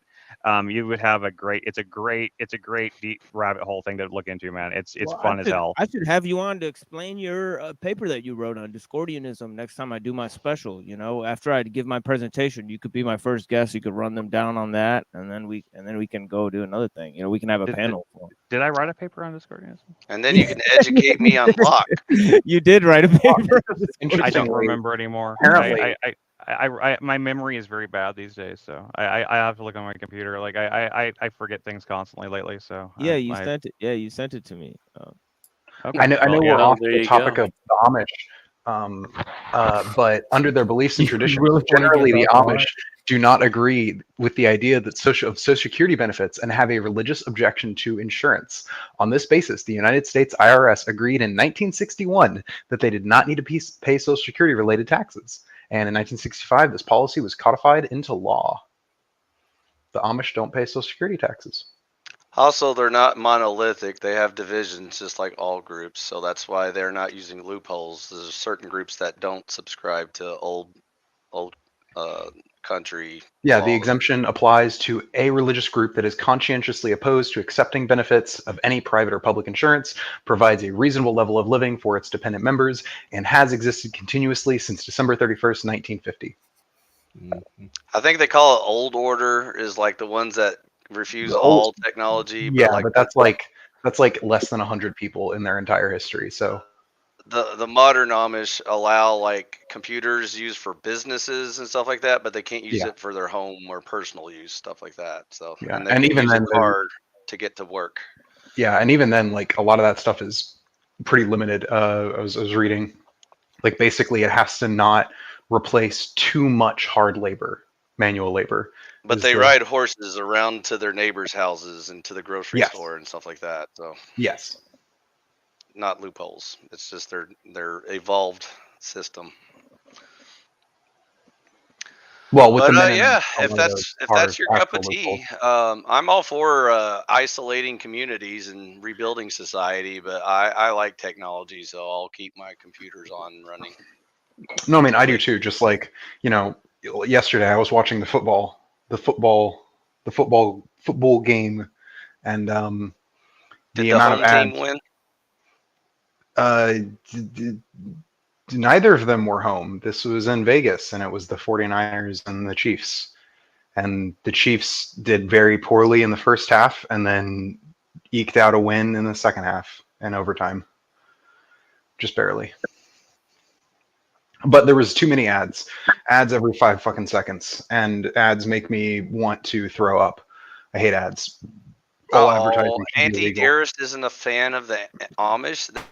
They're not mentally ill. They're probably more mentally healthy than 99% of the modern citizens. So I don't see your point, Auntie. Please enlighten That's where I us. get, yeah, that's where I get my eggs from. So they don't use any of the pesticides. They don't use any of the injections. They're very natural in their farming. So, I tend to go, we call them the Hutterites here in Canada, but same as Amish in the US, but very clean, meat and eggs and animals and things because of their Honestly, practices. And they, yeah. And they Honestly, I probably was don't gonna say, in use my experience, that's just chemical kind of and the same with hormones. any sort of like local farmer. Usually their eggs just, I don't know, they just taste better. Also, Do their they have any black Amish? furniture and I buildings don't are know. They far. rarely accept converts though, just at all. Also, their furniture and buildings are far superior to the most standard construction quality. So Yeah. Well, every kitchen that I've ever been in is immaculate. It is tips like tidy from top to bottom. You don't see one grain of dust or dirt. Is the most cleanest facilities that I've ever seen in for an industrial kitchen facility. Very clean, very well done. yeah, An Amish restaurant. What are you talking about? No, they're no. like, so they have their big, like, because they have to have kind of for commercial kitchens, kind of. So they have their big where they chop up their meats and they chop. So they're big commercial kitchens. It's like spick and span clean from top to bottom, right? And I don't know if that's their. If you don't have phones or TikTok or anything else like that to distract you, I'm sure you get real into cleaning. You got nothing to distract you from being like the cleanest person you can be. they don't You have gotta do TVs something- or movies either, so Yeah, they, you got to do something with your time. Like otherwise, like cleaning cleaning to them is probably like entertainment. Fuck, it's not so much entertainment probably as it is like a religious necessity. Yeah, if you they're- have they're pretty, a civil lot of their engagement lives do seem to revolve around the church. It's probably one of my biggest criticisms of the Amish is that the society is so intertwined with their church, and it as it does in our society. Well, Why is that bad? Abuses. Yeah, It causes there is- abuses. there is There's a lot one of statistic. abuses that occur. as a result. There are, but there is also there is one statistic I read about Amish Mennonite type communities is that by per capita they tend to have not just more children, but they have more sex than most any other group at most any other religiously affiliated group of marriages. Yes. They tend to have sex more often and report healthier and happier sex lives than most people. Imagine that. They sure love their booze and their weed, that's for sure. So it's quite fascinating watching these Amish people just get ham jammed. What human doesn't love those things? I think they love them more. They love them more. What's your source on that? All of human history being humans. Some Amish like grow it. Also, like it has like arguably. Alcohol was one of the earliest like signifiers of human civilization, the creation of alcohol. So last time I checked, they're into moderation, so I don't think they like to party a lot. But I don't know, maybe you hang with the cool Amish or something. I mean, like, it doesn't mean they do it to excess, but they do. Yeah. My understanding. The Rumspringa. Yeah, and they do the Rumspringa thing. You haven't seen a party till you've seen the Amish Rumspringa is not standard society in Amish. Also, There ain't no potty worth like an noting. Amish house potty.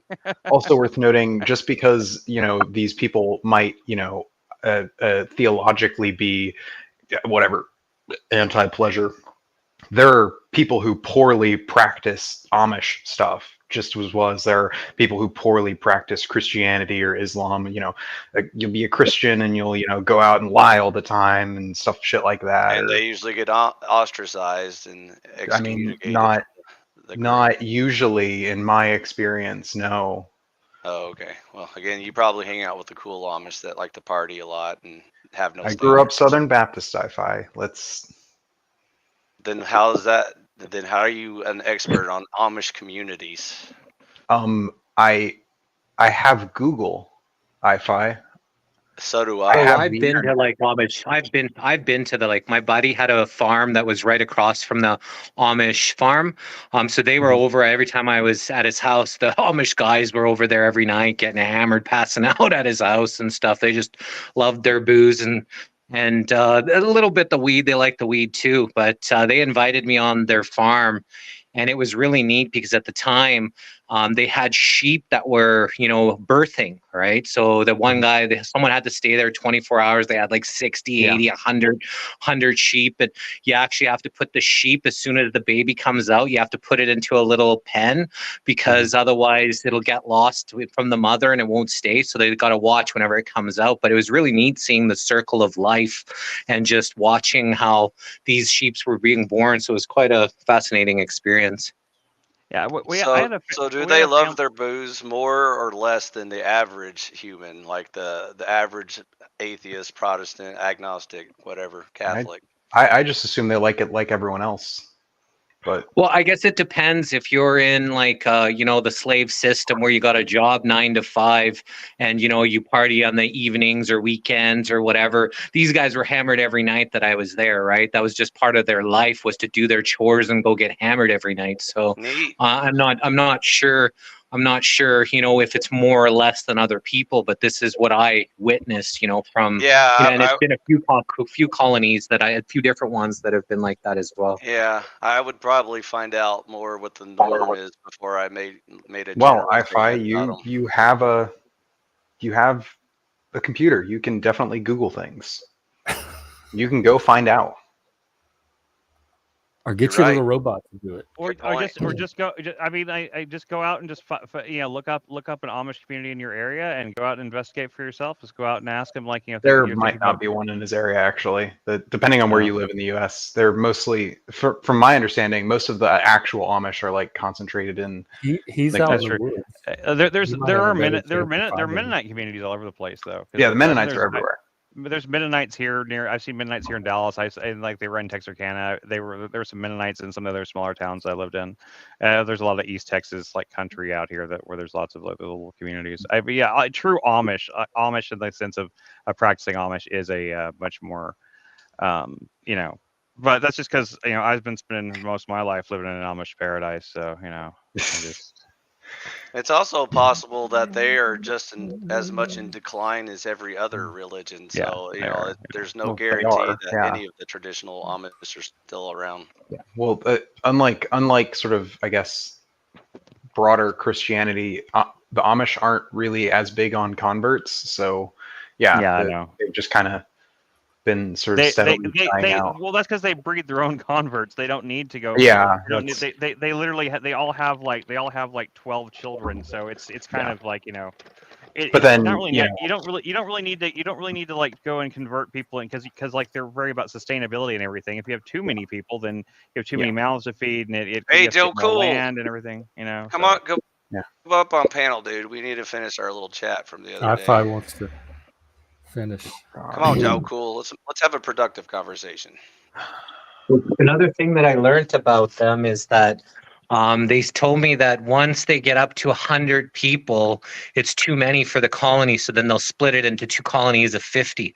And every time they get up to 100, they keep splitting. They'll find other land. So under 100, under 100 is manageable. And I even interviewed some people that said once you get to a dynamic of over, he was saying 70, but then people start to want to have a hierarchy opposed to everybody just kind of equal, kind of does whatever they're supposed to do. That's why I've always said, like, that's why the only situations which any kind of communism type thing could ever work is in very small communes, because like they once they get to a certain size, they can't be communes. You have to have like strict leadership. And even So it's then, they still have to worth have noting the Amish still have. They're not like a democracy. no, Like they're led by the church kind of leaders. agree to this. They all do have kind of an Yeah. agreement with each other, and they do. Yeah. And like you Like can any leave. system. Yeah, Once no, you you can. Once you come of age, you can leave. You can go in your Rome Spring and decide you don't want to go back to being Amish anymore, and you can just stay in the city.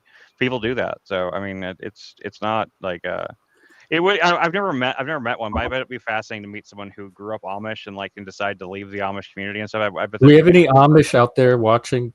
Want to come on and tell us what it was like? they don't have technology. They don't have computers. There's an ex-Amish guy on TikTok who I like. He didn't leave during his Rum Springer. He actually left when he was older. He left when he was like in his 30s or something. Yeah. Right. Yeah. Okay, I can't remember the guy. I'd have to go find him on. I haven't been on fucking TikTok in forever. I'd have to go find him again. But by the way, tomorrow's Mardi Gras. We're doing an all-day Mardi Gras stream. Oh Jesus! A Mardi Gras party. So bring your beads. Or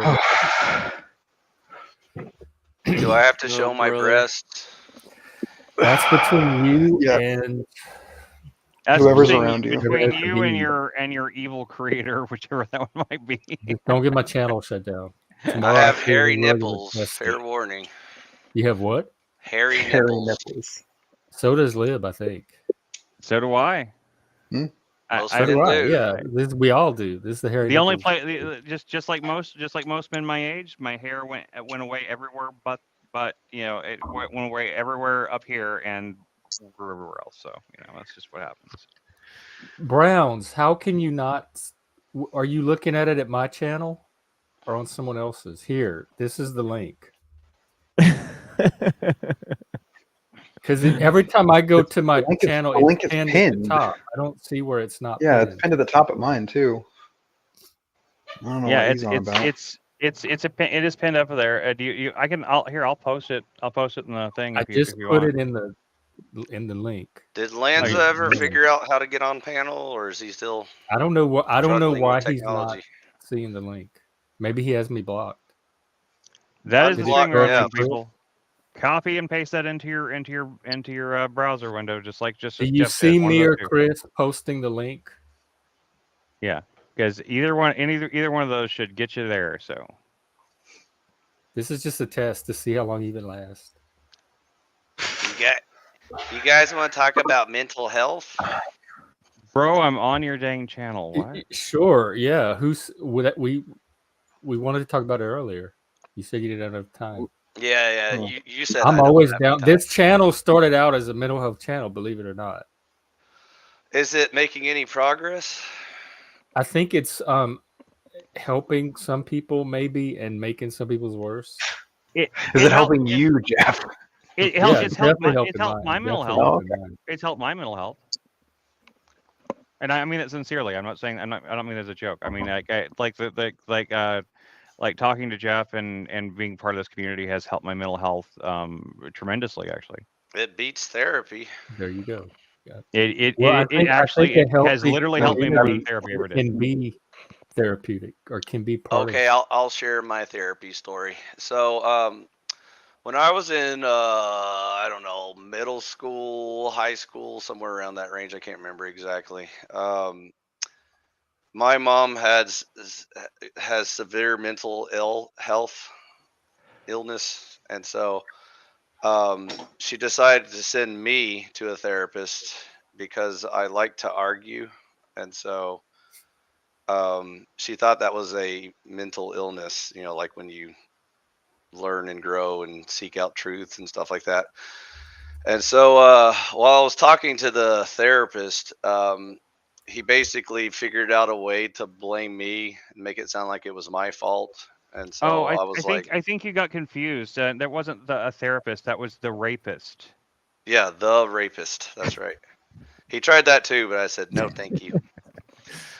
But anyways, so long story short, she got her money's worth because she paid some quack to say that obviously I'm the problem because I like to argue, and it's definitely not her mental illness is the problem. And so I guess that was the progress for that day in mental health in Western medicine. Yay, America. But I got better, don't worry. It was a happy ending.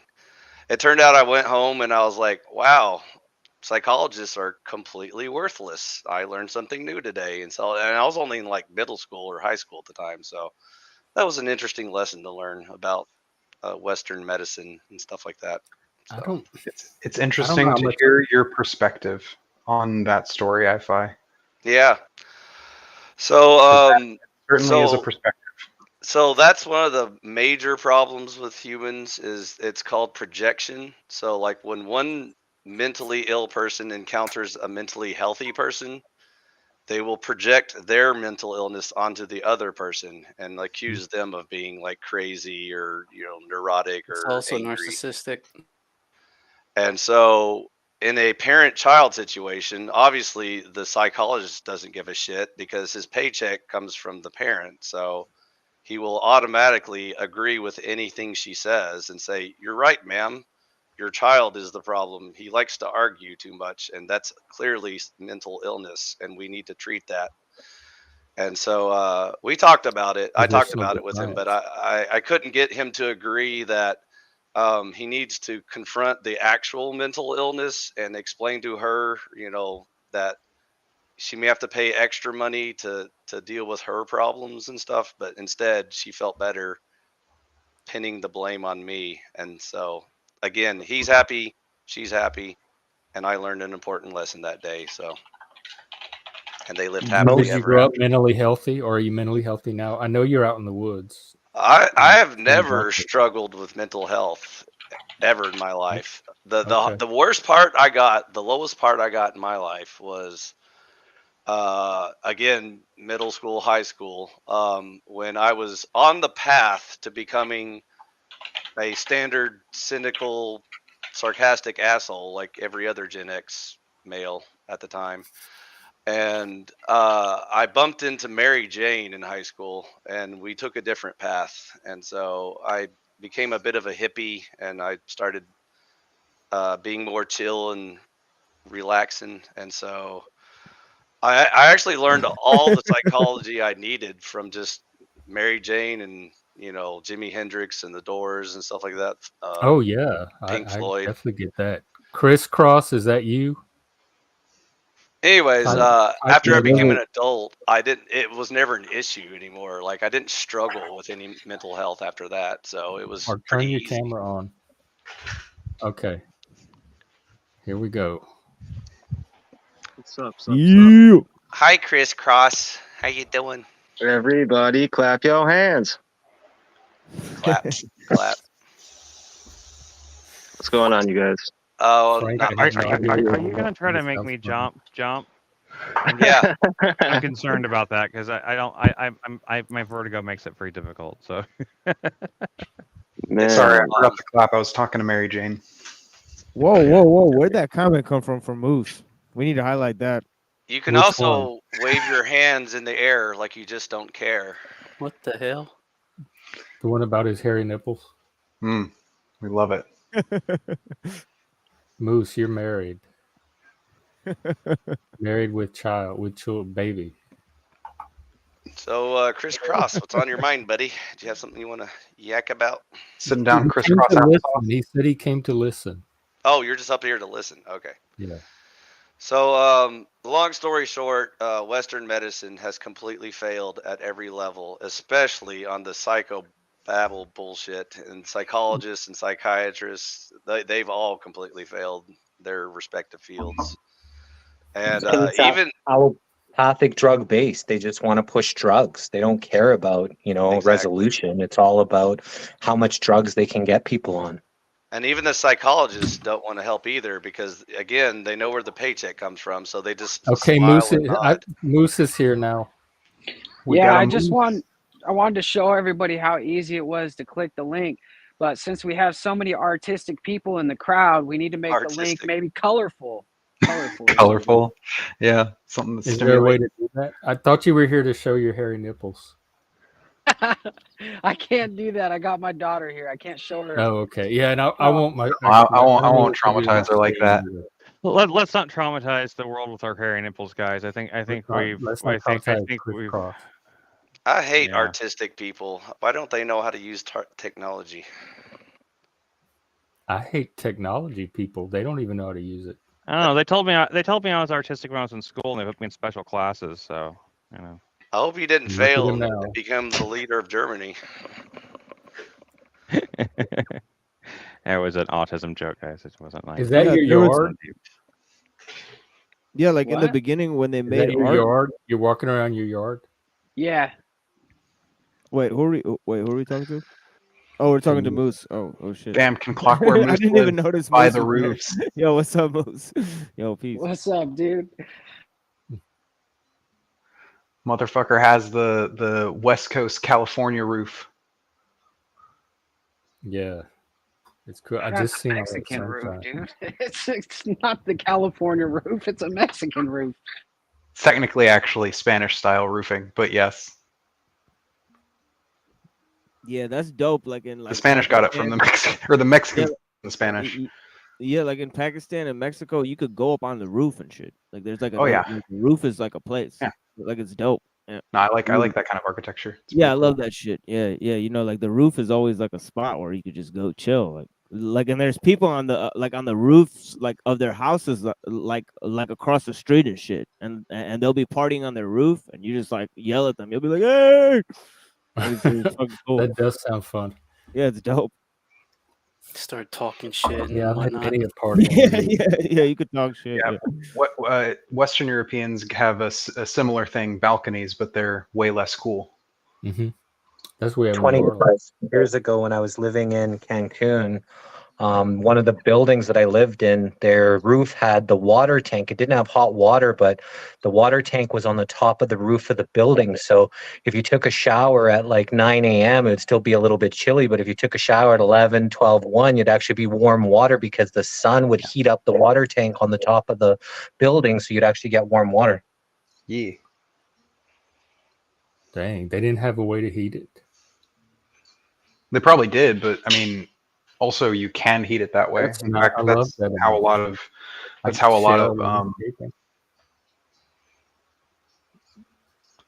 like water, like home water heating kind of worked. That sunshine. Oh God, it's so pretty wherever Moose is. He's down in Mexico. Mexico. Look at that sky. Wow. God, that is gorgeous. No trails in the sky today. I was about to say that. No trails. No chemtrails. Turning the frickin' frogs gay. Sorry, I'm chasing after my daughter. She's Nah, you're good. She can't. Okay, I was like, I hope that's not some stranger's daughter. She showed up on the stream.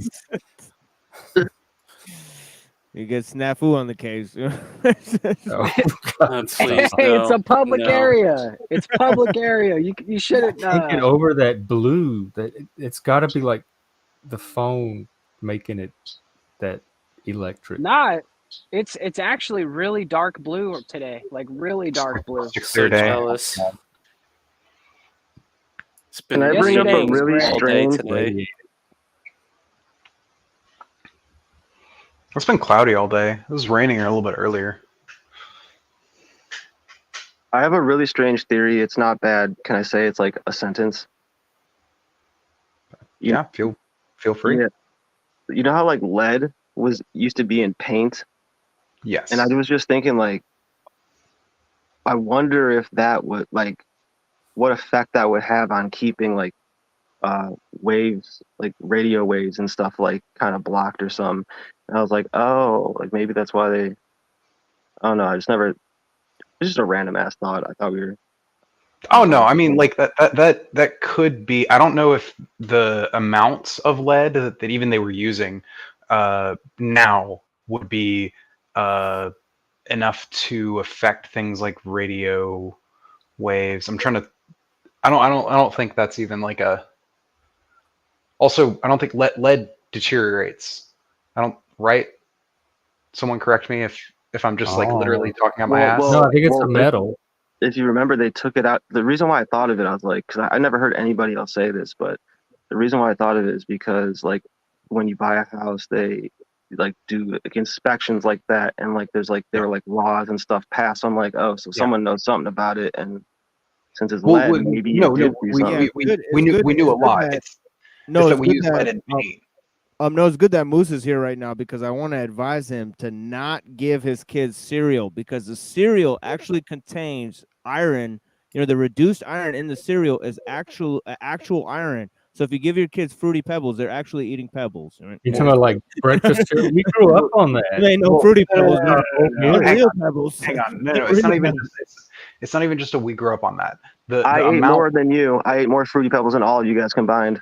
All right. Well, since we're talking about my daughter's diet real fast, let me just say that my daughter starts her day with a fresh egg every single day, and she eats pretty much whatever I eat, and I don't eat that trash. Nice. So cool. Good on you. Yeah, because they'll be giving cereal to the kids, and the cereal is contaminated with all sorts of GMOs, and also it's got that reduced iron. It's 40% iron.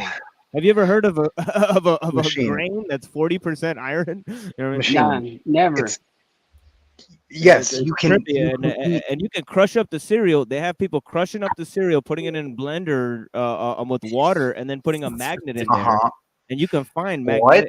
You could find little metal. It's called electrolysis. Just the entertainment. Okay, yes, but that's because there's actual iron in there. But you can eat iron. They also put I thought that was in the water. My bad. Yeah, you can't eat rocks. You can eat iron oxidase. That's attached. Well, she's getting a fresh egg, and that sounds delicious to me. Yeah, that's what I had this morning. I had eggs and a couple. Yeah, just stick with the egg. So I'm not worried. I'm not worried about it. Yeah, if you get vitamin D or if you get iron, those are minerals. If they're not attached to food, you have to get them from whole. Well, she's food. getting plenty of vitamin D. Or else your liver doesn't recognize it. You just piss it out, or it subsumes in your body. Yeah, she eats fresh fruit too. I cut up strawberries for her. I give her blueberries. We make smoothies. Like my daughter doesn't eat anything that I used to eat as a child. Good on you, Miss. But Sheen, okay, yes. If you were to try and take a hunk of iron ore lead in our bodies eat too, it, by the way. yes, but it doesn't mean that it's okay. I don't think any of us paint. could prove it anyway. Either way, like 100% anyway. So I mean, it's I'm not they're just ideas that are like we're all lay people, but like there are definitely there are scientists who have like. No, it's real. It's real scientists who find that when vitamins are attached to whole foods, they have more bioavailability. You could look up. That's real science, friend. Like, yes, no. I'm aware of that, Machine. But what I'm saying is iron's natural too, though. Like I don't get the whole. I don't see where we're. It's more that like you can eat iron and it can have nutritional benefits in certain kinds of ways, and we have figured out those certain kinds of ways. Right. That's not irons are also metals. Can you eat metals? Yes. Apparently, I just put a link in the chat. This guy ate a whole plane. This guy named Michael Latoyo or Monsieur Magnet. He ate through metal, glass, and anything else you can think of, including the entire airplane. So apparently you can. If you got camel guts, you can eat a lot of things. Well, like I'm not trying to say that like every processed food is always using the most nutritious and healthiest thing. They're usually not. But like to say that whatever eating cereal is dangerous because it has iron in it. Is not the play, because I don't think that's not the problem. It's the excess amounts of sugar they put in it more than anything. I think it's something to be. I think it's not something that's bad to be aware of. I would think it would be worse if you were just unaware. So I think just saying an idea is, not trying. Like no one's in a science I would lab argue right now, that I'm trying to only good. I would argue, crisscross, that it's only good if the idea you're aware of is one that's true. Like I could use that argument and like say, you know, that I can. You don't even you say that, but you like, what's truth to you? Truth is, you walk into a grocery store and 90% of it's processed garbage. To me, it's Machine. true that multiple ideas exist, and I can think about them without having to hold them as a belief, you know, with any sort of emotional conviction, because those ideas that came before me are not mine. It's not about emotional conviction. It's about understanding reality, because like what we're discussing isn't like an idea, like an ideology. Okay, what we're discussing is like, hey, is it healthy to eat iron in your food? And contextually, it is. I guess I can like find, well, but I mean, like if I found like a scientist saying yes, this is why it's nutritious, blah blah blah, would that just be like, here's the rub, and you know, correct me if I'm wrong. Am I living in a fucking world of illusion or a world of reality when I say this? The liver does not ingest or detect iron oxidase, which is rocks, my friend. Okay, but that didn't. Minerals. It's not a bioavailable. You didn't answer my question. You didn't answer my question, Machine. You're going back to the you're eating rocks, and no, like no. You were hemming and hawing about what reality is.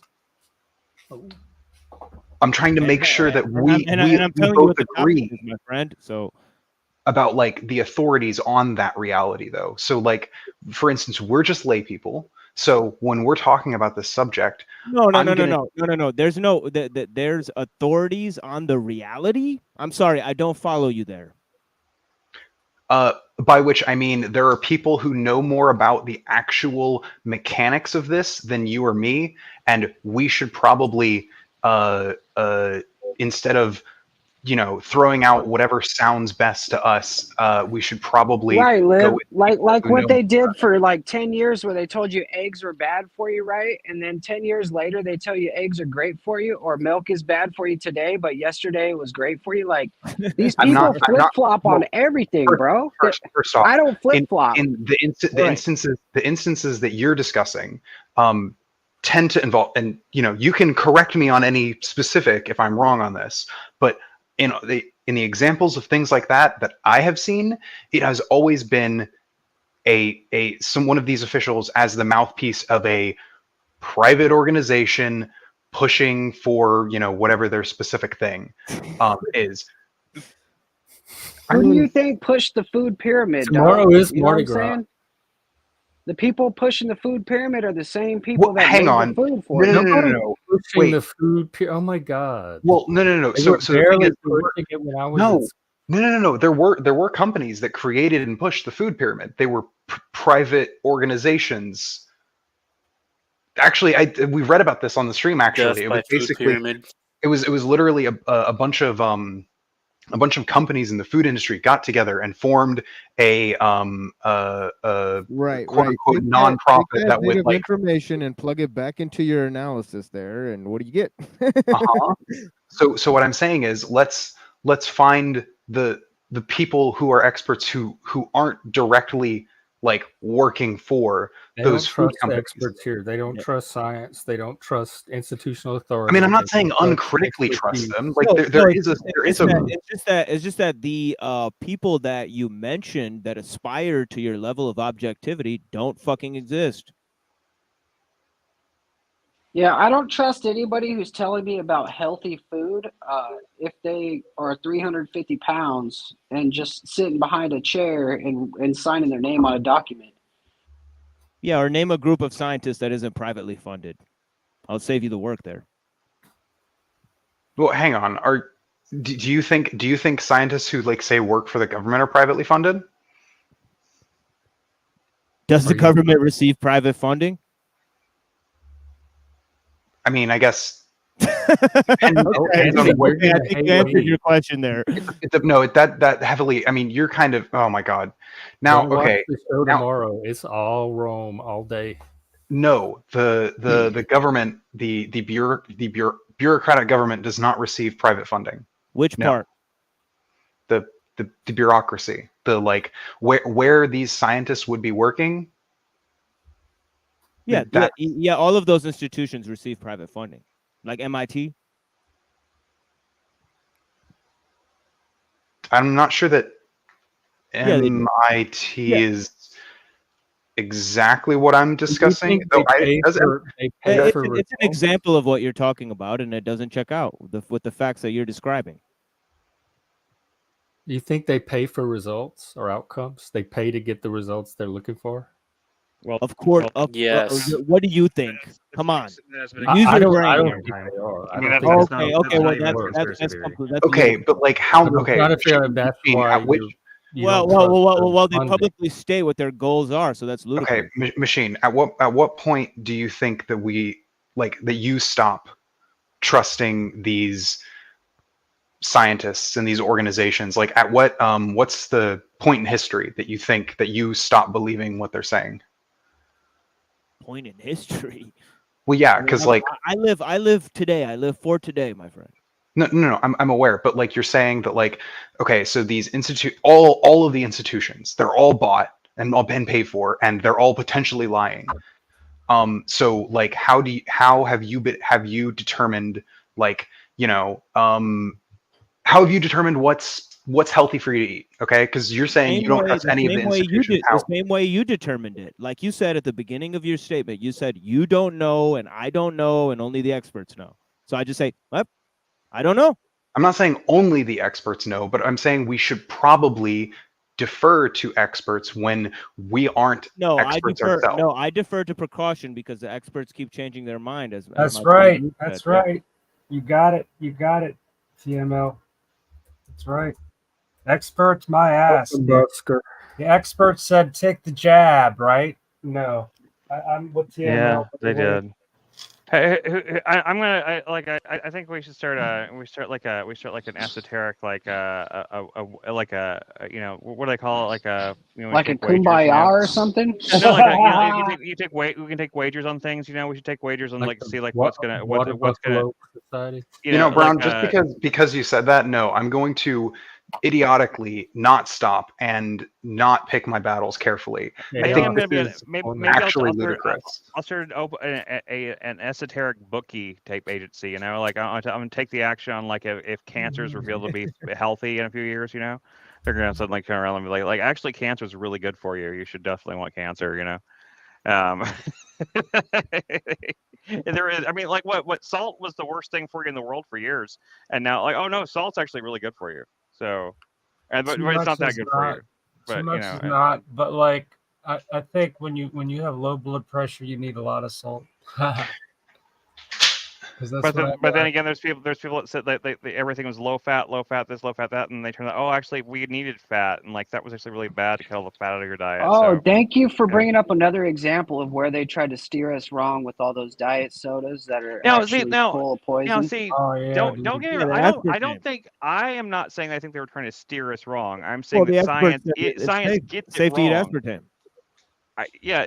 Science gets it wrong and puts up this front like we are the authority. We know everything. This is true. No, they don't. No scientists. Yes, they do. Did Fauci himself not say I am science? I don't count Fauci. Wait, what? First of all, I don't count the Attorney General of the.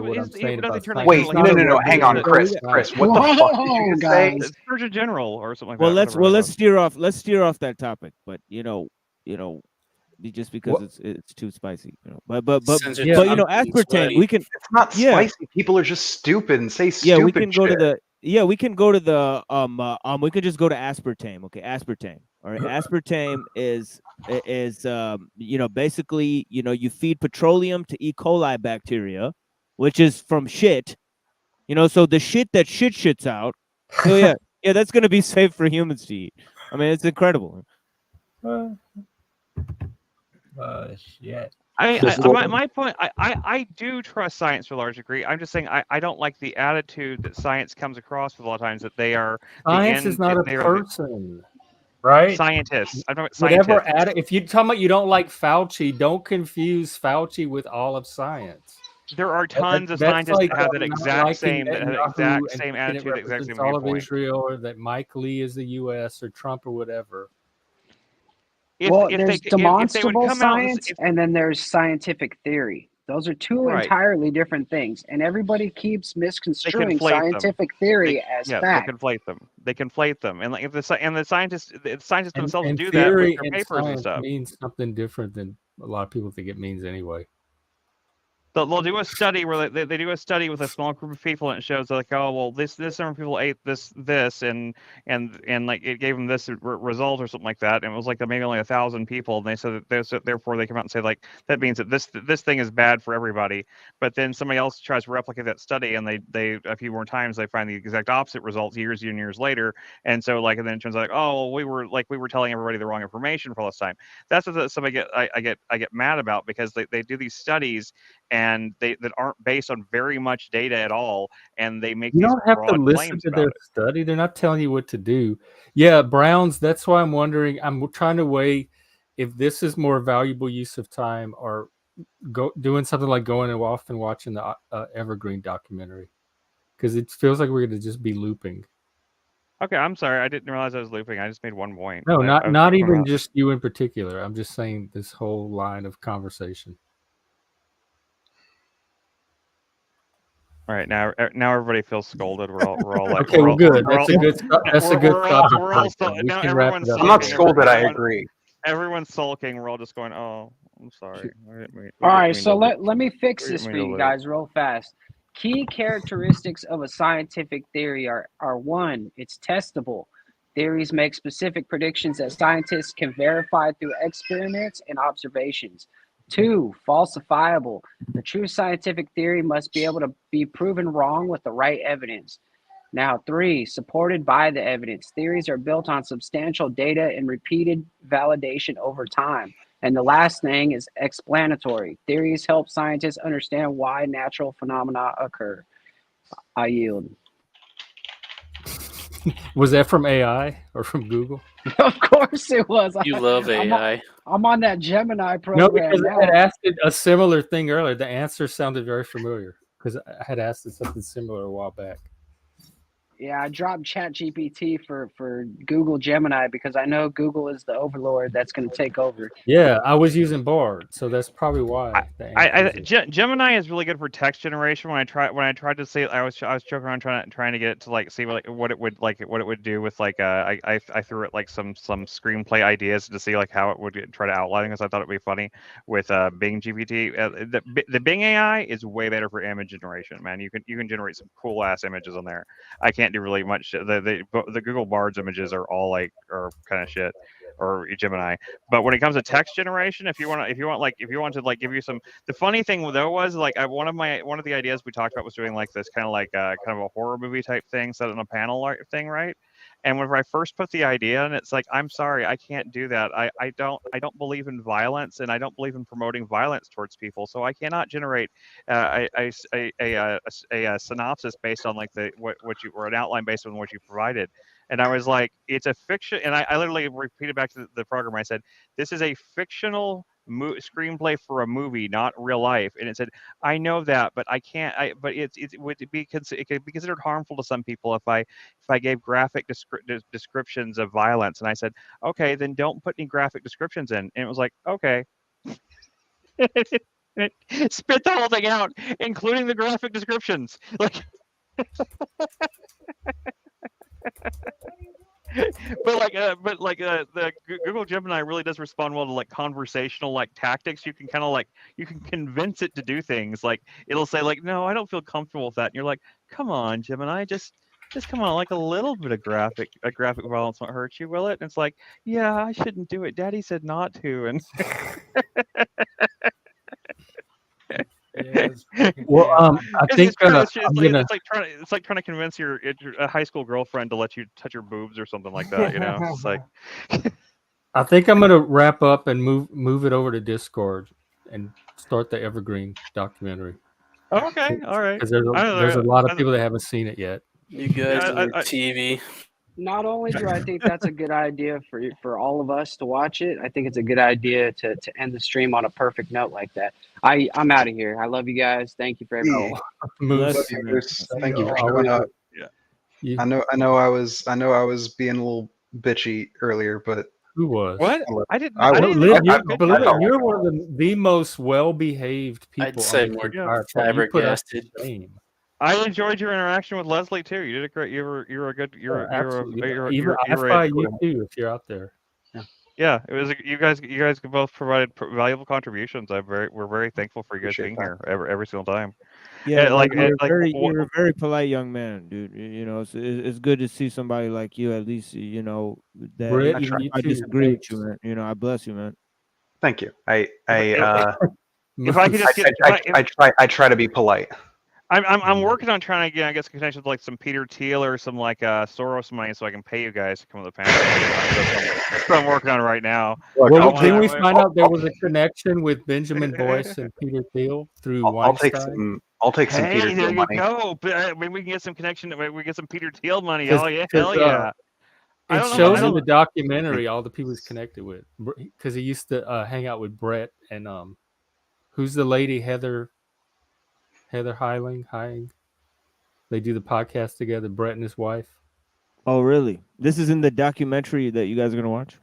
Yeah, on Evergreen. It's Benjamin Boyce is the one that did the documentary. That's who Leslie is married to. That was on the show today. Yeah. And this is the documentary that made me leave the left. And I saw it the same time that the George Floyd riots were going on. So everything came together and like clicked at how messed up the left was.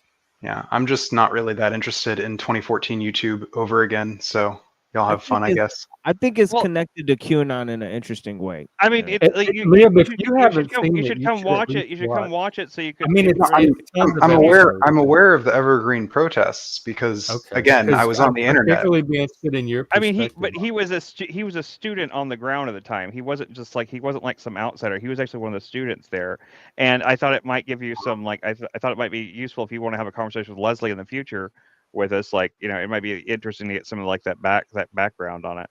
I mean, maybe, but that's honestly like rehashing shit from like when I was in the alt-right pipeline. And honestly, like looking back on all that shit, it's all just meaningless culture war bullshit. And at the best, we're in a culture scenario, the best case scenario. Boyce is much more center points in the culture war. Yeah, he's much more center than he is right. He's not that hard right. I'm sure he won't mention post-cultural neo-Marxism once. Well, that's why we need your balanced perspective. Yeah, exactly. All I'm gonna do is just rehash and say that it's a fucking rehash on a neo-Nazi conspiracy theory, and then they'll get turned on to that. Well, but at the same time, let me just make one point to you here. I know how the conversation goes. I've had the conversation here in this stream with that. It doesn't go anywhere. What are you talking about? Like, nobody's been saying that to you today. No, you don't. No, not today. Yeah, no. I'm just saying. I just think you're judging it before you. I haven't even seen it yet myself. I mean, I just don't think it's right to judge it before you've seen it. If you haven't seen it, Frank, I think it's worth watching at least once. It's how long is it? Like a series of YouTube videos that kind of all link together to tell the story. So it's not anything like you sit down and watch in one sitting, but we can at least get into. Yeah, we'll watch the first couple of pieces of it, and we'll, you know, I mean, yeah, if it like I watched the whole thing during COVID when we were all in lockdown, like from morning to night. I was so captivated by, I couldn't believe what I was seeing, like how these kids on college were acting, and I'm like, this is the new generation. This is the new normal. No way, not in my society. No way. I mean, Lib, you do forget that Jeff used to be a hardcore leftist. Like, well, I'd say hardcore for where I'm from, which was liberal. Right. Oh, I'm sorry, Lib. I guess we scared you off. I wasn't trying to be a dick, man. But the cities had harder core, like we didn't have progressives or anything like that. So hardcore left where I was from was just being liberal. But the cities had this whole new like level of activism and hardcoreness that we didn't have where I was from. So I wasn't part of any of that like far left at all. I didn't even know that was around until recently. Right. Yeah, no, I just, I mean, I don't know, I mean, like, I mean, if I watch it, I mean, I might have the same, I might think like, well, this is a little like far right leaning or something. If I do, I can. Well, let's watch at least the first few episodes, like you said, and then. I know, but I'm gonna watch the whole thing regardless, because like I watch things from all sides. I watch leftist documentaries. I watch rightist. I watch things from every side. This is very well done. I mean, Benjamin Boyce definitely has a knack for this format. Just because I think that I might already know what the opinion of something is, doesn't mean that I'm going to automatically just dismiss it and like walk away from it, and just be like, oh, it's not worth my time. I just think that's like it just seems like a silly way to go. All right, well, let's go check it out because it's yeah, let's go do that. I'd rather get started. Okay. Hey, Machine, are you still there, Machine? Yeah, I'm here. Okay, we're headed over to Discord. We're going to start the Evergreen documentary, so people are welcome to join us there. If you need an invite, contact us. Otherwise, we'll be. Oh, tomorrow is Mardi Gras. What Discord are you guys in watching that? I'll put it in the. It's the one for we'll be in the Outliers. It'll be an Outliers. I'll put it in Outliers. Okay. Are you in that one? Yeah, I'm in all the Discords you guys are in, so I'll just go in that one. Yeah, just go to the movies channel and Outliers. We'll be there. Oh, okay. You came back. Oh, hey, yeah. My internet dropped. I thought you rage quit or something. I was like, shit. I was like, did I make him mad? No. My internet just There's crapped out. probably not going to be boobs in it. It's a bunch of angry college feminists. Not yeah. How long is it? It's the complete Evergreen story. It's we're not going to finish it in a day. We're not going to watch the whole thing. We're going to watch the first whole segment. Because he kept it's like 20 or 30 episodes long. He kept adding to it as the story expanded. Mm-hmm. Yeah. Hairy nipples for Mardi Gras. I'd like to see that too. The Mardi Gras I did during COVID, I didn't wear a shirt at all. I had my little leather harness, which I don't have anymore. But so it was all. It's called Evergreen, Sarah. Yeah, Evergreen College. It's here for those. We're gonna go watch it in Discord, but for those, Sarah, you're on the. I think I got you on the Discord yesterday, right? You're on the Outliers Discord. To the first episode.